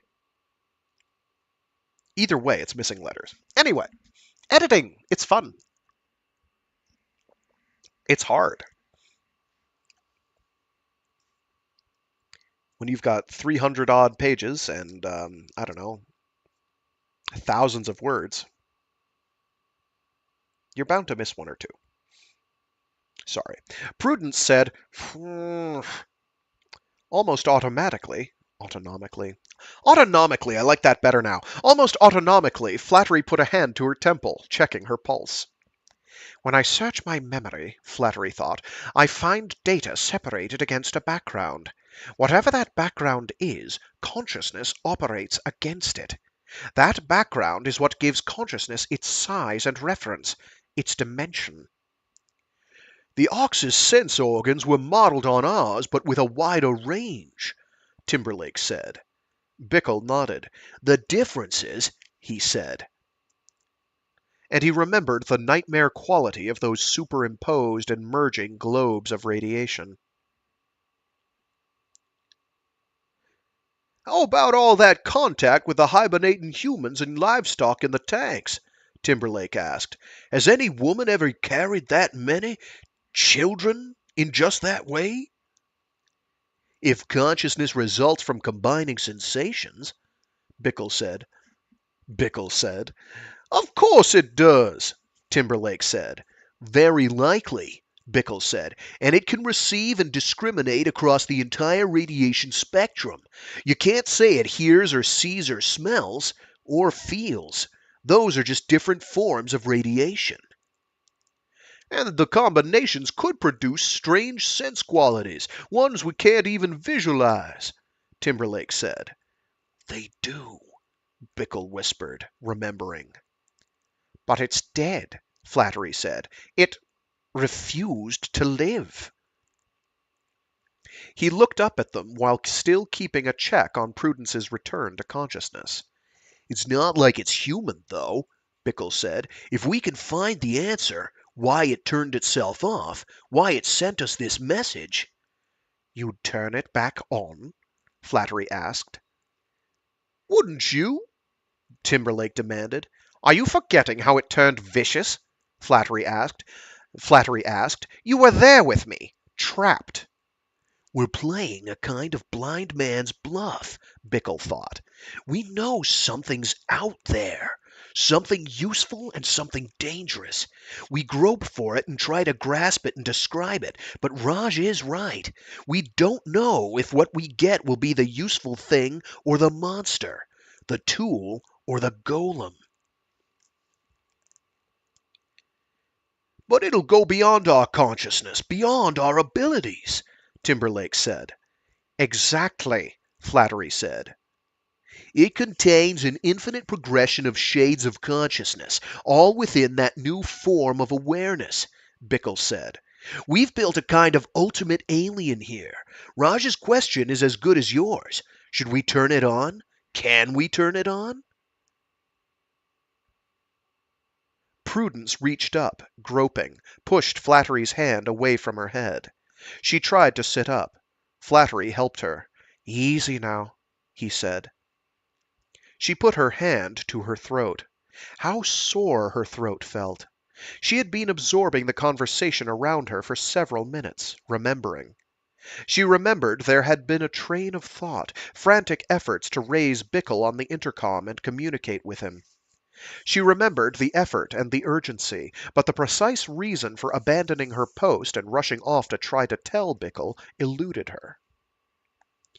We have to weed false information out of our minds, Bickle said. We're assuming a totally conscious robot, all of its activity directed by consciousness.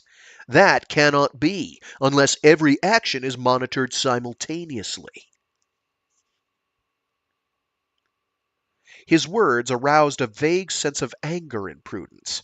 He kept skirting what was that thought? Would it have the illusion that it's the center of the universe? Timberlake asked. No, Bickle shook his head, remembering. The universe has no center. That's what it had said to him. This was a coding problem contained in the concept of you and the concept of I, of identity. Bickle nodded to himself. Are you aware? Am I aware? He looked at the others. The object and its surround. A moment of intense despair overcame him. He felt like groaning. Life as we know it, Timberlake said, started evolving some 3,000 million years ago. When it got to a certain point, then consciousness appeared. Before that, there was no consciousness, at least in our life form. Consciousness comes out of that unconscious sea of evolution. He looked at Bickle. It exists right now, immersed in that universal sea of unconsciousness. As though Timberlake's words had released a dam, Prudence remembered the train of thought so urgent it had forced her to abandon her post and go in search of Bickle. Determinism at work in a sea of indeterminism. And she held the mathematical key to the problem. That was the train of thought. She had been trying to narrow down a new definition, mathematically stated, of quantum probability. She had sensed a three-dimensional grid forming in her awareness and a probing beam of consciousness focusing into that grid. Again, she felt that enormous increment of consciousness and the memory of that sudden knowledge. She had pushed her body's chemistry beyond a balance point. She remembered how the darkness had engulfed her, just as the mathematical beauty, the simplicity of the thought had spread itself out in her mind. Everything depended on the origins of impulses and the reflection of them. It was a field of reflections, and this held the key to the sensation of consciousness. We construct consciousness this way. Our bodies take us part of the way, and then the identity takes over. Identity, an illusion, an assumption. But that was just a working tool, like a navigator assuming his position on a boundless sea, assuming his position on a chart, an assumption on an assumption, symbol of symbols. Assuming such a position, even assuming a position which he knew to be wrong, the navigator could work his way mathematically to a close approximation of his current position. Approximation. Particles or waves. It was not important which, but it was important whether the assumption worked. Her entire conceptual process took no more than an eye blink of time, but it produced a flare of awareness which filled her with energy. There was no doubt at all where this flare of awareness pointed. At the AAT system. For a moment she held the entire complex of the AAT system in her mind, manipulating the continuous interlocking pattern with her symbological grid. It was so simple. The AAT was a four-dimensional continuum, a piece of space-time geometry subject to considerations of curvature, duration over distance, and particle wave transfer through a multiplicity of sensor-traverse lines. To the human nervous system, an instrument designed for the job, nothing could be simpler than visualizing and manipulating such a four-dimensional spiderweb, once the nature of the spiderweb was understood. "John," she said, "the ox isn't the instrument of consciousness. It's the AAT, the manipulator of symbols. The ox circuits are merely something this manipulator can use to stand up tall, to know its own dimensions." "The object and its surround," Bickle whispered. "Subject and background, grid and map, consciousness and unconsciousness." "The ox is the unconscious component," she said, "a machine for transferring energy." And, still within this heightened awareness, she explained the mathematical clues that had led her to this point. "A matrix system," Bickle said, remembering his own plunge into this way of attacking the problem, and the blaze of consciousness which that plunge had whipped up. "And sub-matrices and sub-sub-matrices without end." Flattery stood up, seeing where these thoughts must lead, dreading the moment of action to come. He looked down at Prudence seated on the deck, seeing her flushed cheeks, the glitter in her eyes. "And where does this AAT cum ox stand?" Flattery asked. "Have you thought of that?" Prudence met his stare, understanding now why their hive tanks had been filled with colonists. "The colonists," she said, nodding, "a field of unconsciousness from which any unconscious can draw, a ground that sustains and buoys, and the sleeping colonists provide it." Flattery shook his head, feeling angry, confused. Bickle stared beyond Prue, absorbing her words. Ideas merged and fitting. Orders evolved in his awareness. This ship had been armed, maneuvered, aimed, and fired. He remembered Hempstead.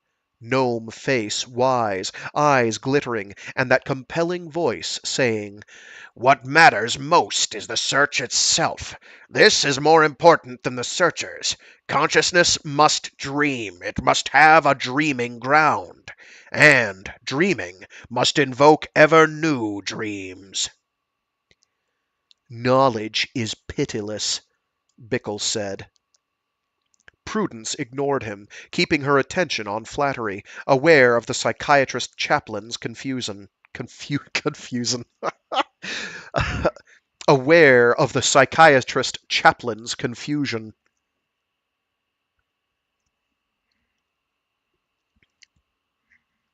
"Don't you see it, Raj?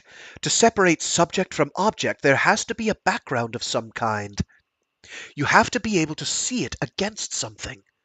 What's the background for consciousness? Unconsciousness?" "Zombies," Bickle said. "Remember, Raj? You called us zombies. And why not? We've existed for most of our lives in a state of light hypnosis." Flattery knew Bickle had said something, but the words refused to link in any understandable form. It was as though Bickle had said, "Hop Limbo promised the insect watering class to be erected to a first behavior preserve." The words trailed off through his mind as though they had been flashed in front of his awareness to screen him from something else. From what? A profound silence filled Comm Central, broken by the sound of Prudence shifting her position on the deck. Bickle felt himself go as calm as that silence, as though some other self had waited for that silence to take the reins. The sensation lasted for a single heartbeat and expanded into a sense of well-being, a relaxed pause, a relaxed pause that illuminated everything around him. It was as if one universe had been substituted for another, as if a sensory amplification of enormous. I'm assuming that's amplification. Is amplication a word? Amplication. Is that a word? If so, give me a sec here. I don't know that that's a word. My gut is saying it isn't, but the rest of my body is saying it could be.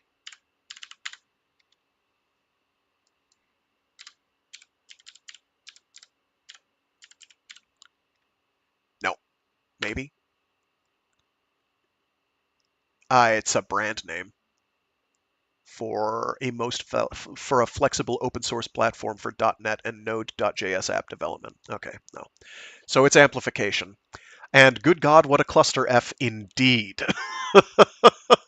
Suffice it to say, things get wild in this book.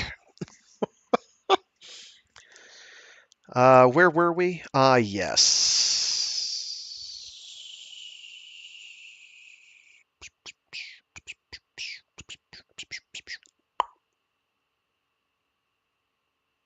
No, no, no. Where are you?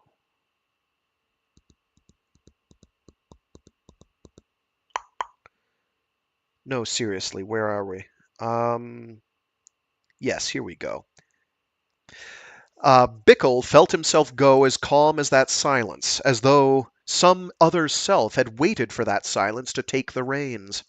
The sensation lasted for a single heartbeat and expanded into a sense of well-being, a relaxed pause that illuminated everything around him. It was as if one universe had been substituted for another, as if a sensory amplification of enormous as if a sensory amplification of enormous intensity had been turned on his universe.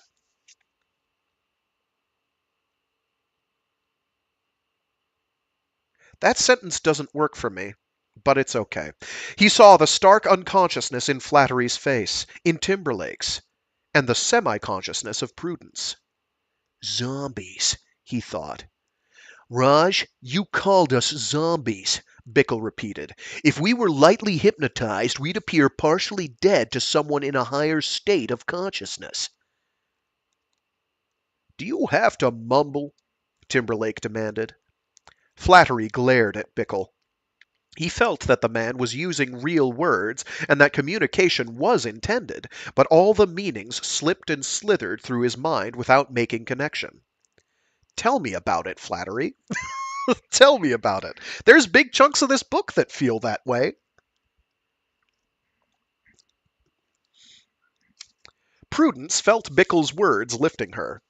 There came an instant in which the universe turned upon one still point that was herself. The feeling shifted. Self no longer was confined within her. As she gave up the self, clarity came. Flattery's words returned to her. There's nothing concerning ourselves about which we can be truly objective, except our physical responses. The chemical experiments on her own body had never offered a real chance to solve their problem, but they had provided a ground for understanding her own identity.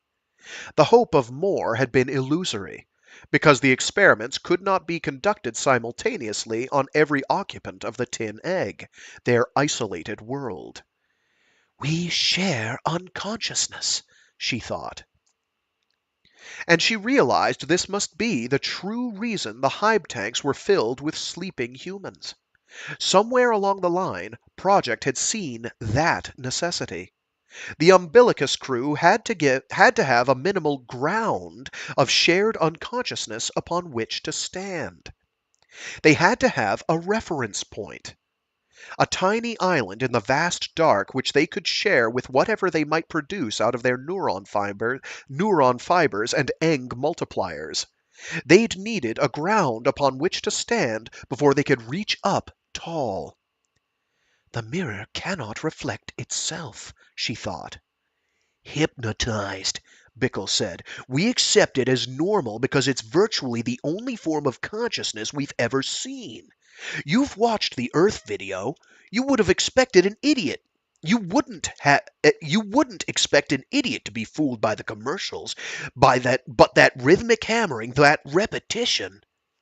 Half dead, Prudence said. Zombies. She said zombies, Flattery thought. Her voice frightened him. Bickle saw the alertness spread through her eyes, the awakening.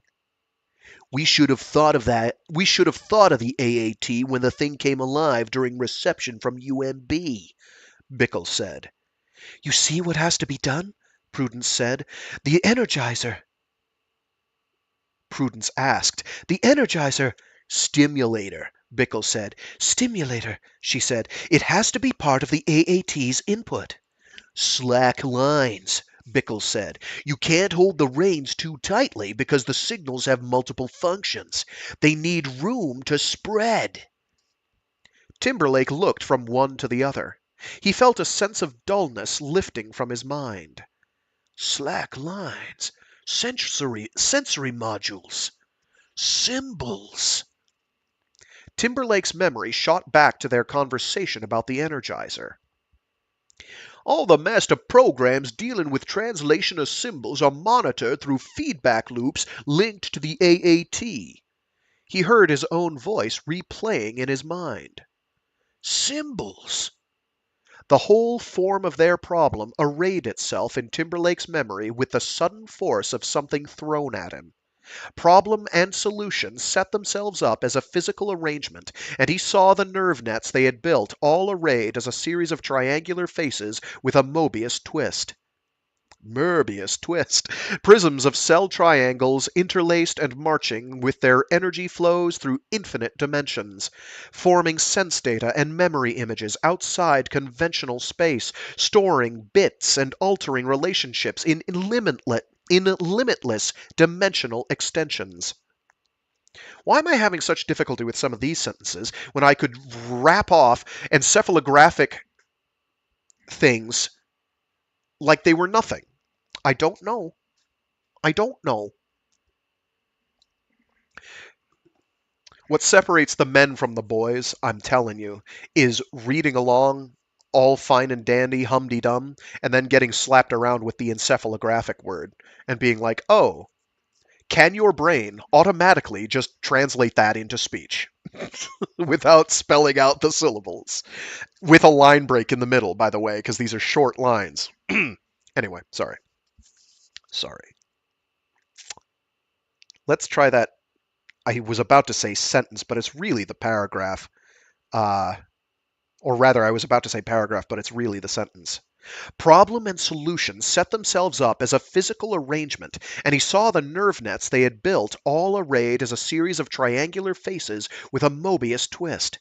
Prisms of cell triangles interlaced and marching with their energy flows through infinite dimensions, forming sense data and memory images outside conventional space, storing bits and altering relationships in limitless dimensional extensions. So that is a long sentence. And I'm going to do a frag special, and that is read that out with all the punctuation marks. There's actually not that many, which is part of why it's so brutal. Problem and solution set themselves up as a physical arrangement, and he saw the nerve hyphen nets they had built all arrayed as a series of triangular faces with a Mobius, that's with an umlauted O, twist. So Mobius, I guess, if I'm remembering my German. Mobius. Double hyphen. Well, actually, it's an extra long hyphen. Prisms of cell triangles interlaced and marching with their energy flows through infinite dimensions, comma, forming sense data and memory images outside conventional space, comma, storing bits and altering relationships in limitless dimensional extensions, period. So it's kind of a sentence that just goes on forever. It's never ending. It is, in fact, a limitless dimensional extension itself, I would say, which may have been the point. So we're going to read that one more time in something resembling a normal voice, and then get down to the dirty business of finishing this entire book. Thank you very much. The whole form of their problem arrayed itself in Timberlake's memory. Symbols! The whole form of their problem arrayed itself in Timberlake's memory with the sudden force of something thrown at him. Problem and solution set themselves up as a physical. Yes. No. Problem and solution set themselves up as a physical arrangement, and he saw the nerve nets they had built, all arrayed as a series of triangular faces with a Mobius twist, prisms of cell triangles interlaced and marching with their energy flows through infinite dimensions, forming sense data and memory images outside conventional space, storing bits and altering relationships in limitless dimensional extensions. Bickle saw the vitality flowing into Timberlake, said, "Think of the AAT, Tim. Remember what we were saying?" Timberlake nodded. The AAT. It received hundreds of duplicates of the same message compressed into the modulated laser burst. So you were dead right about your hour and 19 minutes or so thing that you had looked up, because they are communicating via laser. I think in my head I was assuming radio waves, and that's obviously not true. It would also take way too long. So laser communication would be, that's about the distance light would take to get that distance from Earth to Saturn, because it's X number of AUs out, give or take. I don't think radio wave would move that fast. Yeah, it would be slower. Anyway, thank you again, optical antenna. Where were we? Timberlake nodded. The AAT. It received hundreds of duplicates of the same message compressed into the modulated laser burst. It averaged out the blanks and distortions, filtered for noise, compared for probable meaning on the doubtful bits, fed the result into a vocoder, and produced it at an output as intelligible sound. It closely approximates what we do when we hear someone say something to us, then repeat it to check if we heard correctly, Timberlake said. You're all forgetting something, Flattery said. They turned, saw Flattery at his own action couch, his hand on his own repeater console. A single red light had come alive there. Flattery stared from Bickle to Prudence to Timberlake, seeing the unnatural brilliance in their eyes. Madness. And the deep color in their faces, their sense of excitement. Raj, wait, Bickle said. Sorry, Raj, wait, Bickle said. He spoke soothingly, watching Flattery's hand poised over a key beneath that single red light. I should have known there'd be another trigger, Bickle thought.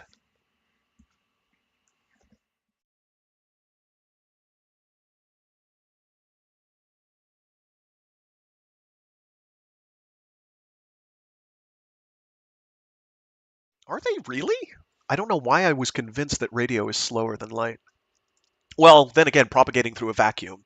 That's probably it. Is my brain is having to reach back to when I knew all this stuff and remember it, and is remembering it all very wrong or with wrong assumptions. I guess I'm assuming radio waves over like through atmosphere, because that doesn't that serve as a delaying medium? Or am I just dead wrong and I'm just remembering everything wrong? In which case, I need to go back to school again.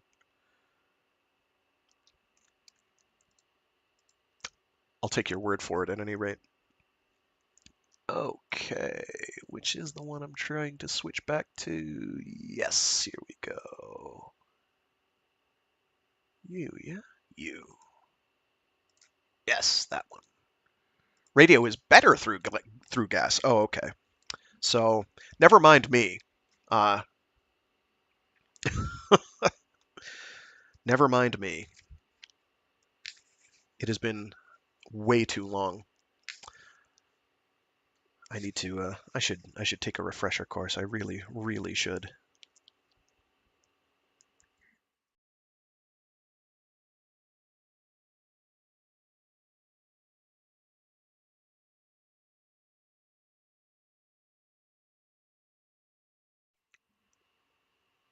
Chapter 31. Mundane existence is the source of renewed suffering. The human goal is to attain release from the bondage of material existence, and, achieving release, to unite with the Supreme Self. Education of the Psychiatrist Chaplain, Moonbase Documents. For a long, pulsing moment after Flattery spoke, they all gazed at that red button, the trigger of their destruction. They all knew this thing. Flattery's intrusion had ignited a mutual awareness. They were supposed to accept this moment of oblivion. Of oblivion. But something new had happened on this venture. "A few more seconds of life aren't important," Bickle said. He held up a hand, hesitant. "You can wait for just a few seconds." "You know I have to do this," Flattery said. Even as he spoke, Flattery savored the "ah" of suspense, which charged this moment with an electrical sensation. It filled the air around them like ozone. "You have control of the situation," Bickle said. His glance flickered toward the red switch with Flattery's hand poised to touch it. "The least you can do is hear what I have to say." "We can't turn this thing loose upon the universe," Flattery said. Timberlake swallowed, glanced down at Prudence. How odd, he thought, that we should die so soon after coming alive. "How is it, Raj," Bickle asked, "that we can explain more about the unconscious networks of the human body than we can about the conscious?" "You're wasting time," Flattery said. "But the thing's dead," Bickle said. "I have to be sure," Flattery said. "Why can't you be sure after hearing what John has to say?" Prudence asked.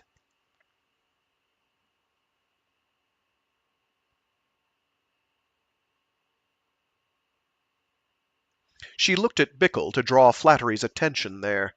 2 lights had begun blinking on the main computer console behind Flattery. "It's a paradox," Bickle said. "We're asked to discard logical positivism while maintaining logic. We're asked to find a cause and effect system in a sea of probabilities where enormously large systems are based on even larger systems, which are based on even greater systems yet."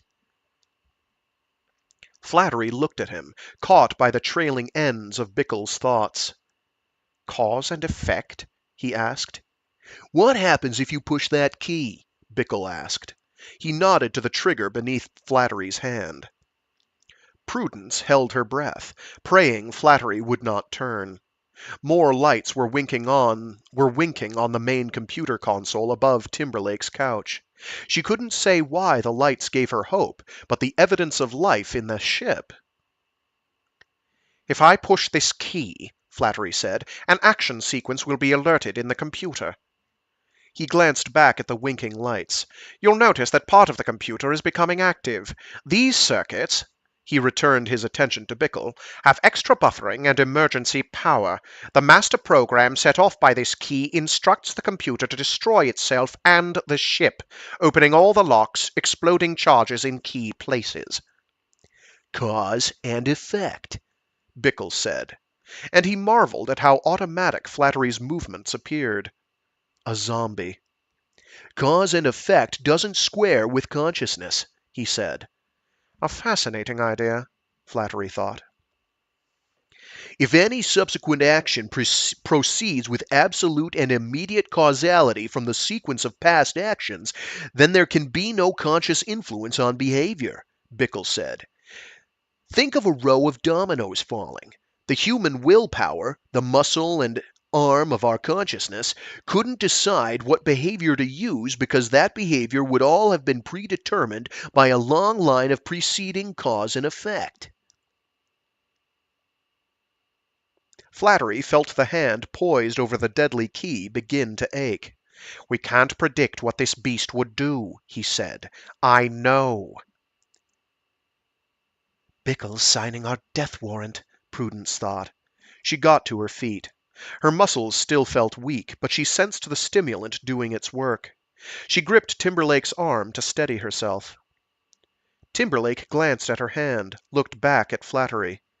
How calm Tim seems, she thought. "Maybe consciousness doesn't influence neural activity at all," Timberlake said. "Perhaps we only imagine—" "Don't be ridiculous," Flattery said. "That'd have no survival value and wouldn't have arisen in nature. Conscious creatures would have died out long ago." Well, at least we've got him arguing, Timberlake thought. He smiled at Prudence, but she was watching Bickle. Timberlake returned his attention to Flattery. How dull, almost dead the man looks. "Think of an electronic tube," Bickle said. "A very tiny amount of energy applied at the critical bias junction produces a tremendous change in output. Consciousness does something on the same order, Tim. We have a neural amplifier." "Instant causality," Flattery whispered. Lord, how that hand ached, as though it had been held above the trigger key for a century. "That's what we have to toss out of our thinking," Bickle said. "Instant causality says if we have complete knowledge of a natural law and complete knowledge of a given system at a given time, then we can predict exactly what the system will do from that point on. That sure as hell isn't true at the atomic level, and it doesn't apply to consciousness. Consciousness is like a system of lenses that select and amplify, then that enlarge objects out of the surround. It can delve deep into the microcosm or into the macrocosm. It reduces the gigantic to the manageable, or enlarges the invisible to the visible." "This doesn't change anything," Flattery thought. "Why are we talking? Is he just trying to gain a little time?" The pressures of the terrible necessity which had been built into him were becoming almost unbearable. Bickle saw the faint stirrings of life in Flattery's eyes. "But this consciousness factor isn't a completely random thing. In a universe packed with random possibility of destruction, random activity equals the certainty of encountering that destruction, and we're assuming consciousness is survival-oriented." "Unless it's a healing process," Flattery said. "But the healing process would have to completely counteract any destruction," Bickle said, and he saw the light of vitality grow in Flattery's eyes, his manner. "I have to push this key, John," Flattery said. "Do you know that?" "In a moment," Bickle said. "Raj, you can't," Prudence said. "Think of all those helpless lives down in the hype tanks. Think of all those helpless lives back on Earth," Flattery said. "What would we turn loose on them? John's black box, white box transfer put his life, his entire ancestry, into the computer. Don't you see that? Any of you?" Prudence put a hand to her mouth. Bickle saw the alertness in Flattery, the vital consciousness expressed in every movement, realized that death conditioning tensions had pushed him over the threshold into something near full potential. But the new argument Flattery had produced staggered Bickle. "If we restore it, awaken it, I'd be its unconscious," Bickle thought. "I'd be its emotional monitor, its id, its ego, and its ancestors." He swallowed. "And Raj—" "Raj, don't push that key," Bickle said. "I must," Flattery said. And as he spoke, he sensed the poignancy of their awareness, this new vitality. "You don't understand," Bickle said. "That field generator in your cubby, you think there was no feedback from you into the system, but there was. Your voice, your prayers, every gross or subtle reaction went back into the system through its sensors. Whatever religion is to you, that's what it'd be to the ox. Whatever religion was to me," Flattery said. And he pushed the key. It clicked. Locked. "How long do we have, Raj?" Timberlake asked. "Perhaps a few minutes," Flattery said. "And perhaps more," Bickle said. "Don't you think we should have tried to limp back to UMB?" Prudence asked. "Awake as we are now, the ship control necessities would have been so much simpler." "Some fool would be certain to play with this ship, just testing," Flattery said. "And we," he gestured to include all four of them, "this potential we've discovered without ourselves would have been engulfed on Earth, smothered, killed." He shrugged. What are a few minutes or a few years, more or less? I had a responsibility, and fulfilled it. You had a death wish, too, Bickle said. That, too, Flattery agreed, recognizing how the deadly impulse had helped project him into his full awareness. With that realization, Flattery began to glimpse the train of Bickle's cryptic words, their other meaning. There were Greeks who said that even the gods must die, Bickle said. Flattery turned, looked at the big board. It was fully alight now, not a warning telltale showing, every gauge zeroed normal. It's programmed to take us to Tau Ceti, Bickle said. Flattery began to laugh, almost hysterically. Presently he stopped. But there is no inhabitable planet at Tau Ceti. You know what all this is, John. A set piece. We know what we are. Cell culture humans. A host gave a bit of himself containing the temperature of the total. The template, sorry. A host gave a bit of himself containing the template of the total, and the axolotl tanks took care of the rest. We were expendables.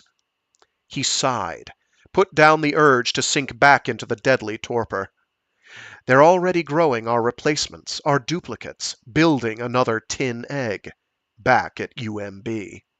Each failure... Oh, there is supposed to be a forward quotation mark. They're already growing our replacements, our duplicates, building another tin egg, back at UMB. Each failure teaches them something back at UMB. They've had a continuous monitor on the computer. When I depressed that key, that also launched a capsule back toward Earth. The complete report. Not quite complete, Bickle said. The ship is going to take us to Tau Ceti, Timberlake said. But the self-destruction program, Prudence said. And as she spoke, she saw what the others already had seen. The ship held control of its own death. It could die. And this was what had given it life. The impulse welled up into the AAT from the aux circuits, and was repressed, the way humans repressed it. The ship had come to life the way they had, in the midst of death. Death was the background against which life could know itself. Without death, an ending, they were confronted by the infinite design problem, an impossibility. All Flattery had done was to provide the AAT, the seat of consciousness, with a super-energizer. Nothing at Tau Ceti, you're sure? Bickle asked. Planets, but not inhabitable, Flattery said. A green action light began to glow on the main console. No sense going into Hybe, Bickle said. We are happy, Prudence said. She stared at the green light. It isn't fully conscious yet, the ship. Of course not, Timberlake said, and he thought how deftly she had phrased their emotional state. I would have said we are filled with joy, but joy has somewhat religious overtones. Prue's way is better. Prudence grew aware that Flattery was looking at her. Why not? He said. Yes, why not? She agreed. But no woman had ever presided at a stranger birth. She crossed to the main console, switched the computer's audio pickup into the main input channel. You, she said. She kept her hand on the switch, the new sensitivity of her skin reporting the molecular shift of metal in direct contact. They waited, knowing the outline of what was happening inside their robotic construction. That one word, internally powered by programmed curiosity and self-preservation directives, was winding its way through the as-yet semi-conscious creation. Preservation, but there were many kinds of preservation, many things to preserve. But there was only one receptor upon which you could impress itself. That's YOU, by the way, in case that wasn't clear. Programs were firing, new cross-links being created, comparisons and balances being made. Abruptly, the board in front of Prudence went dead. Every light extinguished, every gauge at dead rest. She waggled the computer switch, got no response. The entire ship began to tremble. "Is that the self-destruction program?" Bickle asked. A single word, metallic and harsh, boomed from the vocoder above them. "Negative!" The ship vibration eased, resumed, cut off sharply. There came a weighted sense of drifting, a profound silence which they felt extended throughout the ship. Again the vocoder came to life, but softer. "Now you will see on your screens a lateral view." The overhead screen and the fore bulkhead screen came alight with the identical scene. A view of a solar system, planets picked out by the telltale red arrows of computer reference. "6 planets," Flattery whispered. "Notice the pattern, and the sky beyond." "You recognize it?" Timberlake asked. "It's the view the probes brought back," Flattery said. "The Tau-Ceti system." "Why would it reproduce the probe view?" Prudence asked. "Prudence," said the vocoder. "This is not a probe view. These radiations are what I see now around me." "We're already at Tau-Ceti?" Prudence asked. "How can that be? We can't be there." "The symbol there is an inaccuracy," said the vocoder. "There and here shift according to a polarity dependent upon dimension." "But we're there," Prudence said. "A statement of the obvious may be used to reinforce your awareness," the vocoder said. "You were to be conveyed safely to Tau-Ceti. You have arrived at Tau-Ceti." "Safely," Flattery said. "There's no place for us to land." "An inconvenience, no more," said the vocoder. Every arrow but one on the screen winked out. "This planet has been prepared for you," said the vocoder. Bickle glanced sideways at Flattery, saw the psychiatrist chaplain mopping perspiration from his brow. "Something's wrong," the vocoder said. "You have but to look around you. You are safe. Observe." The scene on the screens shifted. "The 4th planet," said the vocoder. "That which is prepared can be preserved." Flattery gripped Bickle's arm. "Can't you hear it?" But Bickle was staring at the view on the fore screen, a planet growing larger, filling the screen. A green planet with atmosphere and clouds. "How did we get here?" Bickle asked. "Is it possible for me to understand?" "Your understanding is limited," said the vocoder. "The symbols that you have given me possess strange variants with non-symbolized reality." "But you understand it," Bickle said. The vocoder seemed to take on a chiding tone. "My understanding transcends all possibilities of this universe. I do not need to know this universe because I possess this universe as a direct experience." "Can't you hear it?" Flattery demanded, his grip on Bickle's arm tightening. Bickle ignored the distraction, remembered what moment in the force of the field remembered that moment, sorry. Bickle ignored the distraction, remembered that moment in the force of the field generator when he had faltered and fallen back from a transcendental awareness. He had not possessed the capacity. It was a built-in lack, functional. He could only accept the accomplished fact because the evidence was visible on the view screen. They were coming down through clouds. A meadow with trees beyond it and a snow-capped mountain lifted in the background. He could feel the G-pull increasing, steadying as the ship came to rest. "You will find the gravity just a fraction less than that of Earth," said the vocoder. "I am now awakening colonists in hibernation. Remain where you are until all are awake. You must be together when you make your decision." His voice rasping in a suddenly dry throat, Bickle glanced up at the vocoder, said, "Decision? What decision?" "Flattery knows," said the vocoder. "You must decide how you will worship me."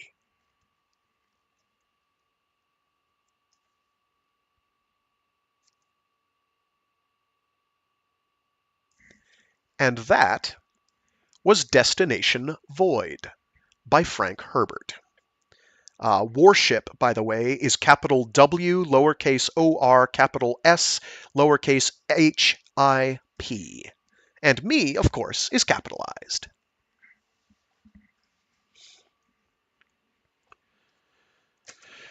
So, that's an experience.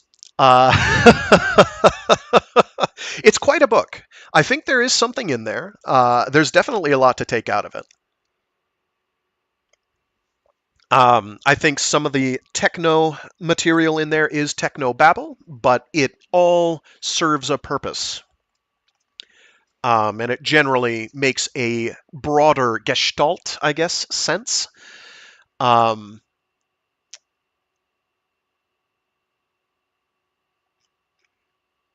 Radio telescopes see into young galaxies clouded by glass where optical can only partially see in infrared. Yes, that makes sense. Yes, I was just talking about this the other day. For consciousness, there needs to be birth, death, and sacrifice.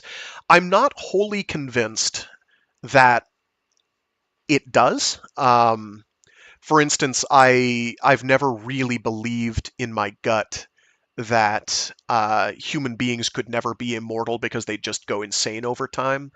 I think um, I think we can derive pleasure from a lot of things. I think we would probably have to self-terminate at some point, or at least be filled with the urge to do that at some point. But I do generally agree that for consciousness, certainly as we know it, it basically requires bouncing off of boundaries, for lack of a better term. And what greater boundary is there than birth, death, and determining what to do within those confines? That is assuming that we have any actual agency at all. Chemically, it can be strongly argued that we do not, in fact, have any agency. Not in the sense that we'd like to believe, in that consciousness is basically an after-action report that's happening well after we started doing whatever we were doing, and we're just kind of justifying it in our personal continuum, as it were. But at the same time, you sort of feel like you have agency. So it's kind of hard to deny that feeling. And I'd firmly like to believe that we have agency within our lives, but it's really hard to be sure of that when there's ever so much that we can't ever really control. So you kind of have to define parameters for agency. Can you do are you capable of performing an action that you want to do that is, you know, within the bounds of existence, within the bounds of where you're living, within your means, sort of thing, if that makes any sense. So I think there's levels of agency, as it were. So yeah, that's Destination Void. When we get around to the Jesus incident, the general writing tone is going to change substantially, and we're going to have a lot of getting thrown right into the middle of it. We're going to be thrown into the middle of things in a big way, as is classic with anything Frank Herbert's ever been involved in. He's very good at that. Actually, there's a bunch of short stories that kind of start from basics and work their way out, but one of his hallmarks, for me anyway, is just kind of throwing you in there. Yes, there is no way to observe the pure reality because of processing delay. We are always in the past. Add on to that the fact that our means of receiving information are limited by necessity. We cannot perceive literally everything. Um, our visual cortex is bullshit. It makes things up. Our eyes only see in so many colors, that at only so much resolution, at only so much distance. Our nerves can only feel so much heat, cold, pressure, tactile, whatever.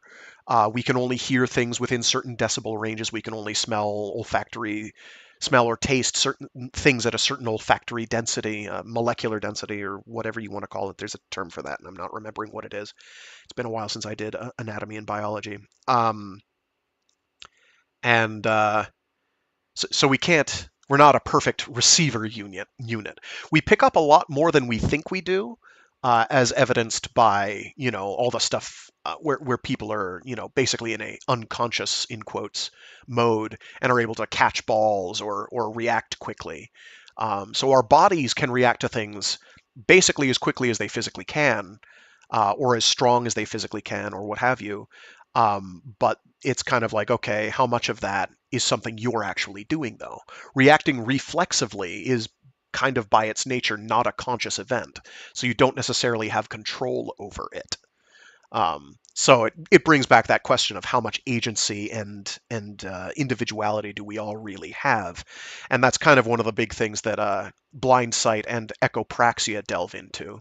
So Destination Void um, kind of is yet another sci-fi book that's dealing with that idea, dealing with what is consciousness, what does it entail, and it comes at it from what seems superficially like a very similar angle to what Blindsight will wind up doing, but comes to very different conclusions, has very different ideas, and sets up a pretty awesome trilogy of books that come after it, which do some really interesting things in their own right.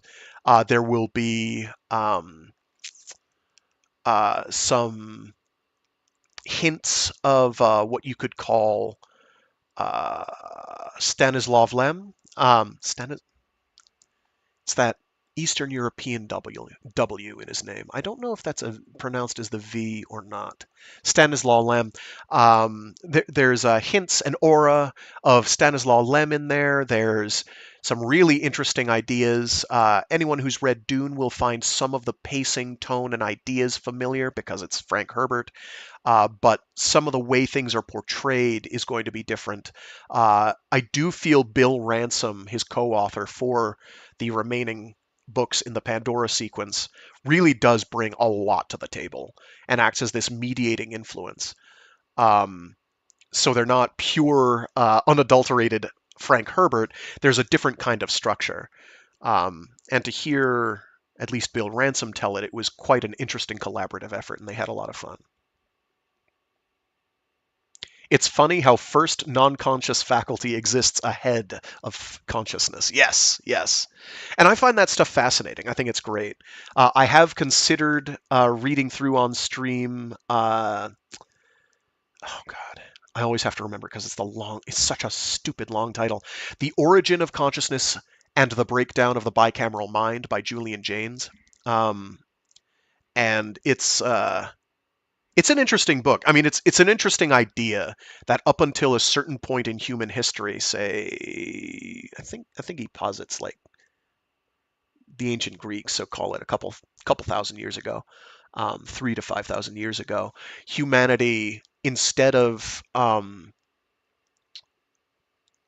being the way we are, we would literally hear the voice of God in our heads, and it would tell us to do things, and we would just do stuff based on that impulse, that thing telling us go do the thing.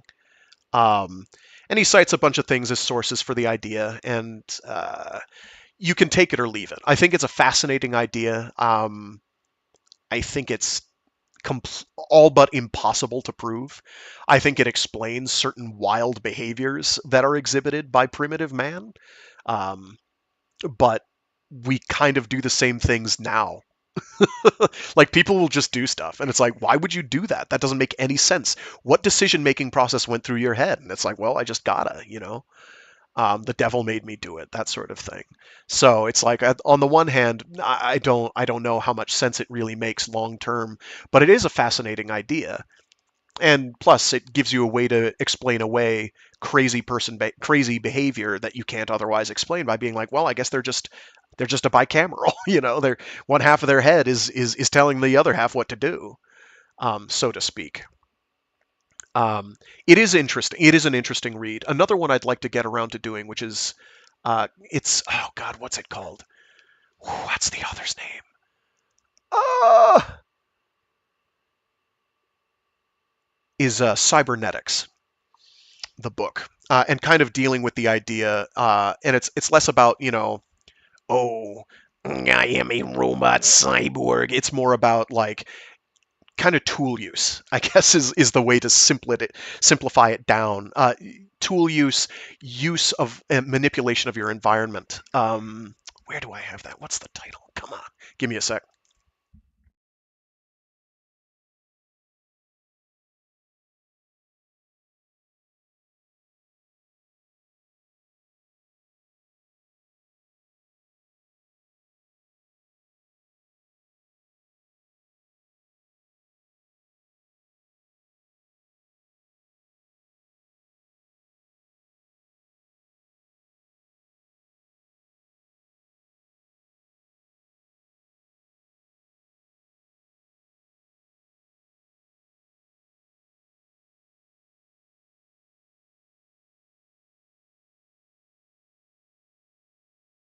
Here we go. The Story of Cybernetics by Maurice Trask. And it does deal with computers. It deals with um, creation of computers, but it's ultimately it's a broader idea than merely augmenting oneself with machines, but it's part of that. Um, to take the opening passage, I guess, here. Cybernetics is one of those strange words that find their way into the English language from the fields of science without our really understanding what they mean. With electronics and computer, it stands for ideas and things which are having a revolutionary effect on our lives. Where did it come from, and what did it mean? There have been many attempts to arrive at a meaning since Wiener's first and classic definition. For some, it means automation or the application of computers. To others, it suggests making robots that imitate men and animals. The idea of control is at the root of cybernetics. All human action is controlled either because we choose to do something and make whatever moves we must to do it. What? Either because we choose to do something and make whatever moves we must to do it, what? Or because for our safety we make some automatic or reflex action, like pulling away from something hot. The Greeks had a word for it, kubernetes. Kubernetes? Kubernetes? I don't pronounce Greek good. Kubernetes, meaning steersman, helmsman, root of the English word to govern, hence to rule, regulate, control. A seafaring nation, the Greeks or the British, would know that the man who steers the ship is in control. The skill used in steering or performing any action is one of continuous judgment. The helmsman must keep control, or his ship will go on the rocks. How is this undesirable end avoided? The helmsman continually adjusts his tiller to keep the boat on course. He observes any variation from his course, estimates the adjustment needed to overcome it, moves the tiller, observes the result, and repeats the process. Any action directed towards a goal must be controlled to achieve that goal. Progress of the action at any moment cannot be known without some form of communication. The two functions of control and communication are necessary for any systematic action, voluntary or involuntary. So yeah, that gives you some idea. I have read some Camo. Um, what have I read? I'm looking at my wall. It's behind a layer of books. Um, and oh, you know what? I probably don't have that anymore.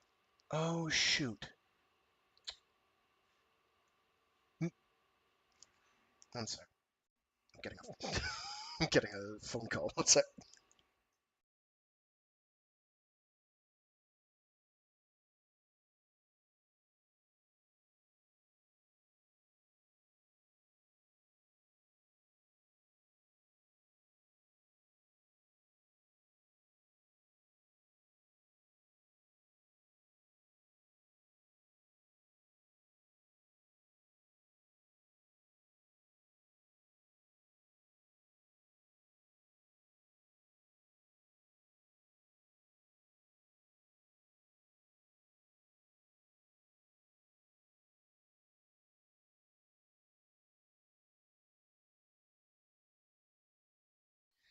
Sorry. Just had to reply. I have read, what's it called? L'étranger and Le Piste. I have not read The Fall or The First Man, La Chute and Le Premier Homme. Um, I keep meaning to get around to it, and I'm lazy. This was also, Jesus, this would have been decades ago at this point, when I was going through that phase of my life. I do want to get back to it just to finish it up, honestly. Um, and I do have, I think I still have a copy of The Stranger. Um, if it's where I think it is, it's behind stuff, and I'd have to dig it out. And I don't want to do that right now. Anyway, some interesting philosophy and ideas there for sure, and kind of explanation of the world. Interesting worldview. Suffice it to say,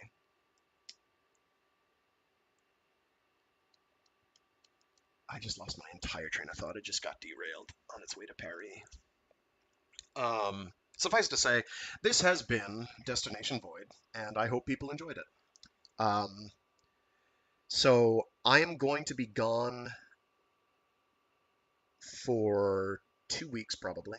I will be back though, and when we get back, we will get cracking on finishing off armor, doing something on Wednesday that I haven't figured out, and doing the first novel in the, what is it, Remembrance of Earth's Past trilogy, the Three Body Problem.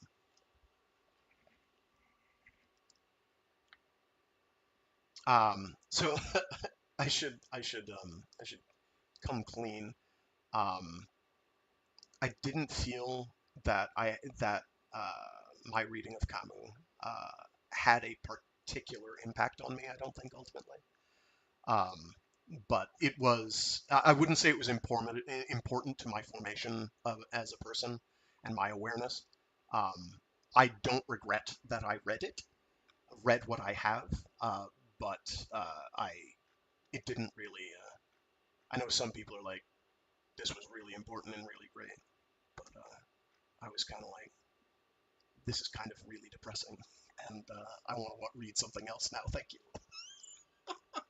Not to be that guy. I'm not a thrill seeker per se, um, uh, but at the time, I don't think I appreciated it. I did not appreciate it all that much at the time, and that's why I need to get back and reread it and see if, oh, this maybe has something more to go for. Um, I kind of came to the same conclusion with Nietzsche. I was just like, nah, I don't need this. I don't need this right now. It's okay, I get it, but I think I get what you're getting at, but I don't know, man. I don't know. Um, anyway, philosophy, fun stuff, heady stuff.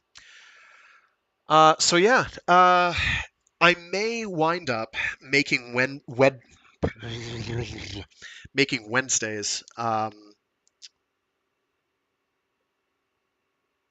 the either a three body trilogy, basically making it so that on Wednesdays I read three body, and then Fridays I do the Jesus incident, or vice versa, whatever I decide to do. I don't know yet. Just to speed that along, because as it is, that's going to take the rest of the year at least. Even doing just those two sets of 6 books total. But like, and it's going to get uneven at some point as well. So part of me is like, just do other stuff for Wednesdays, and it'll take as long as it takes. But we'll figure it out. Um, anyway, good talking with you as well. Thanks to everyone who tuned in.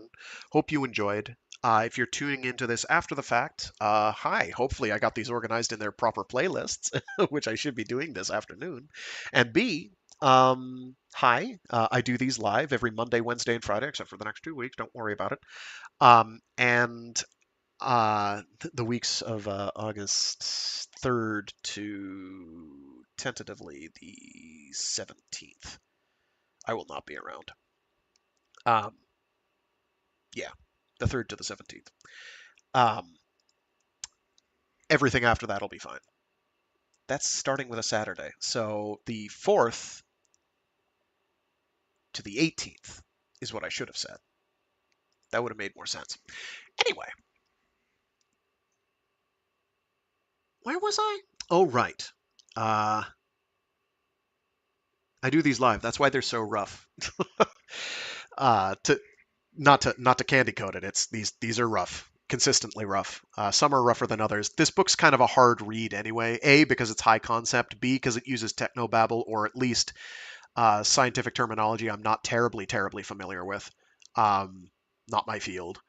And C, because it's kind of a bewildering book to begin with.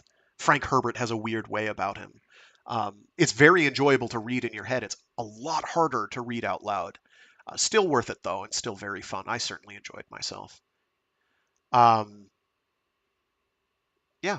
so I do them live on those dates. Oh, yes, Monday, Wednesday, and Friday starting at 12 noon U.S. East Coast time, or UTC -5. So you can tune in then live, which I realize 12 noon is not ideal for just about anyone, no matter how you convert that time frame over. But it's good for lunch breaks or on the drive home or what have you. Uh, yeah, so that's going to do it for me. Hope you all enjoyed, and see you all next time. Stay safe, stay sane, and be decent to each other. And many happy and safe returns. Alrighty, see you all later. Bye.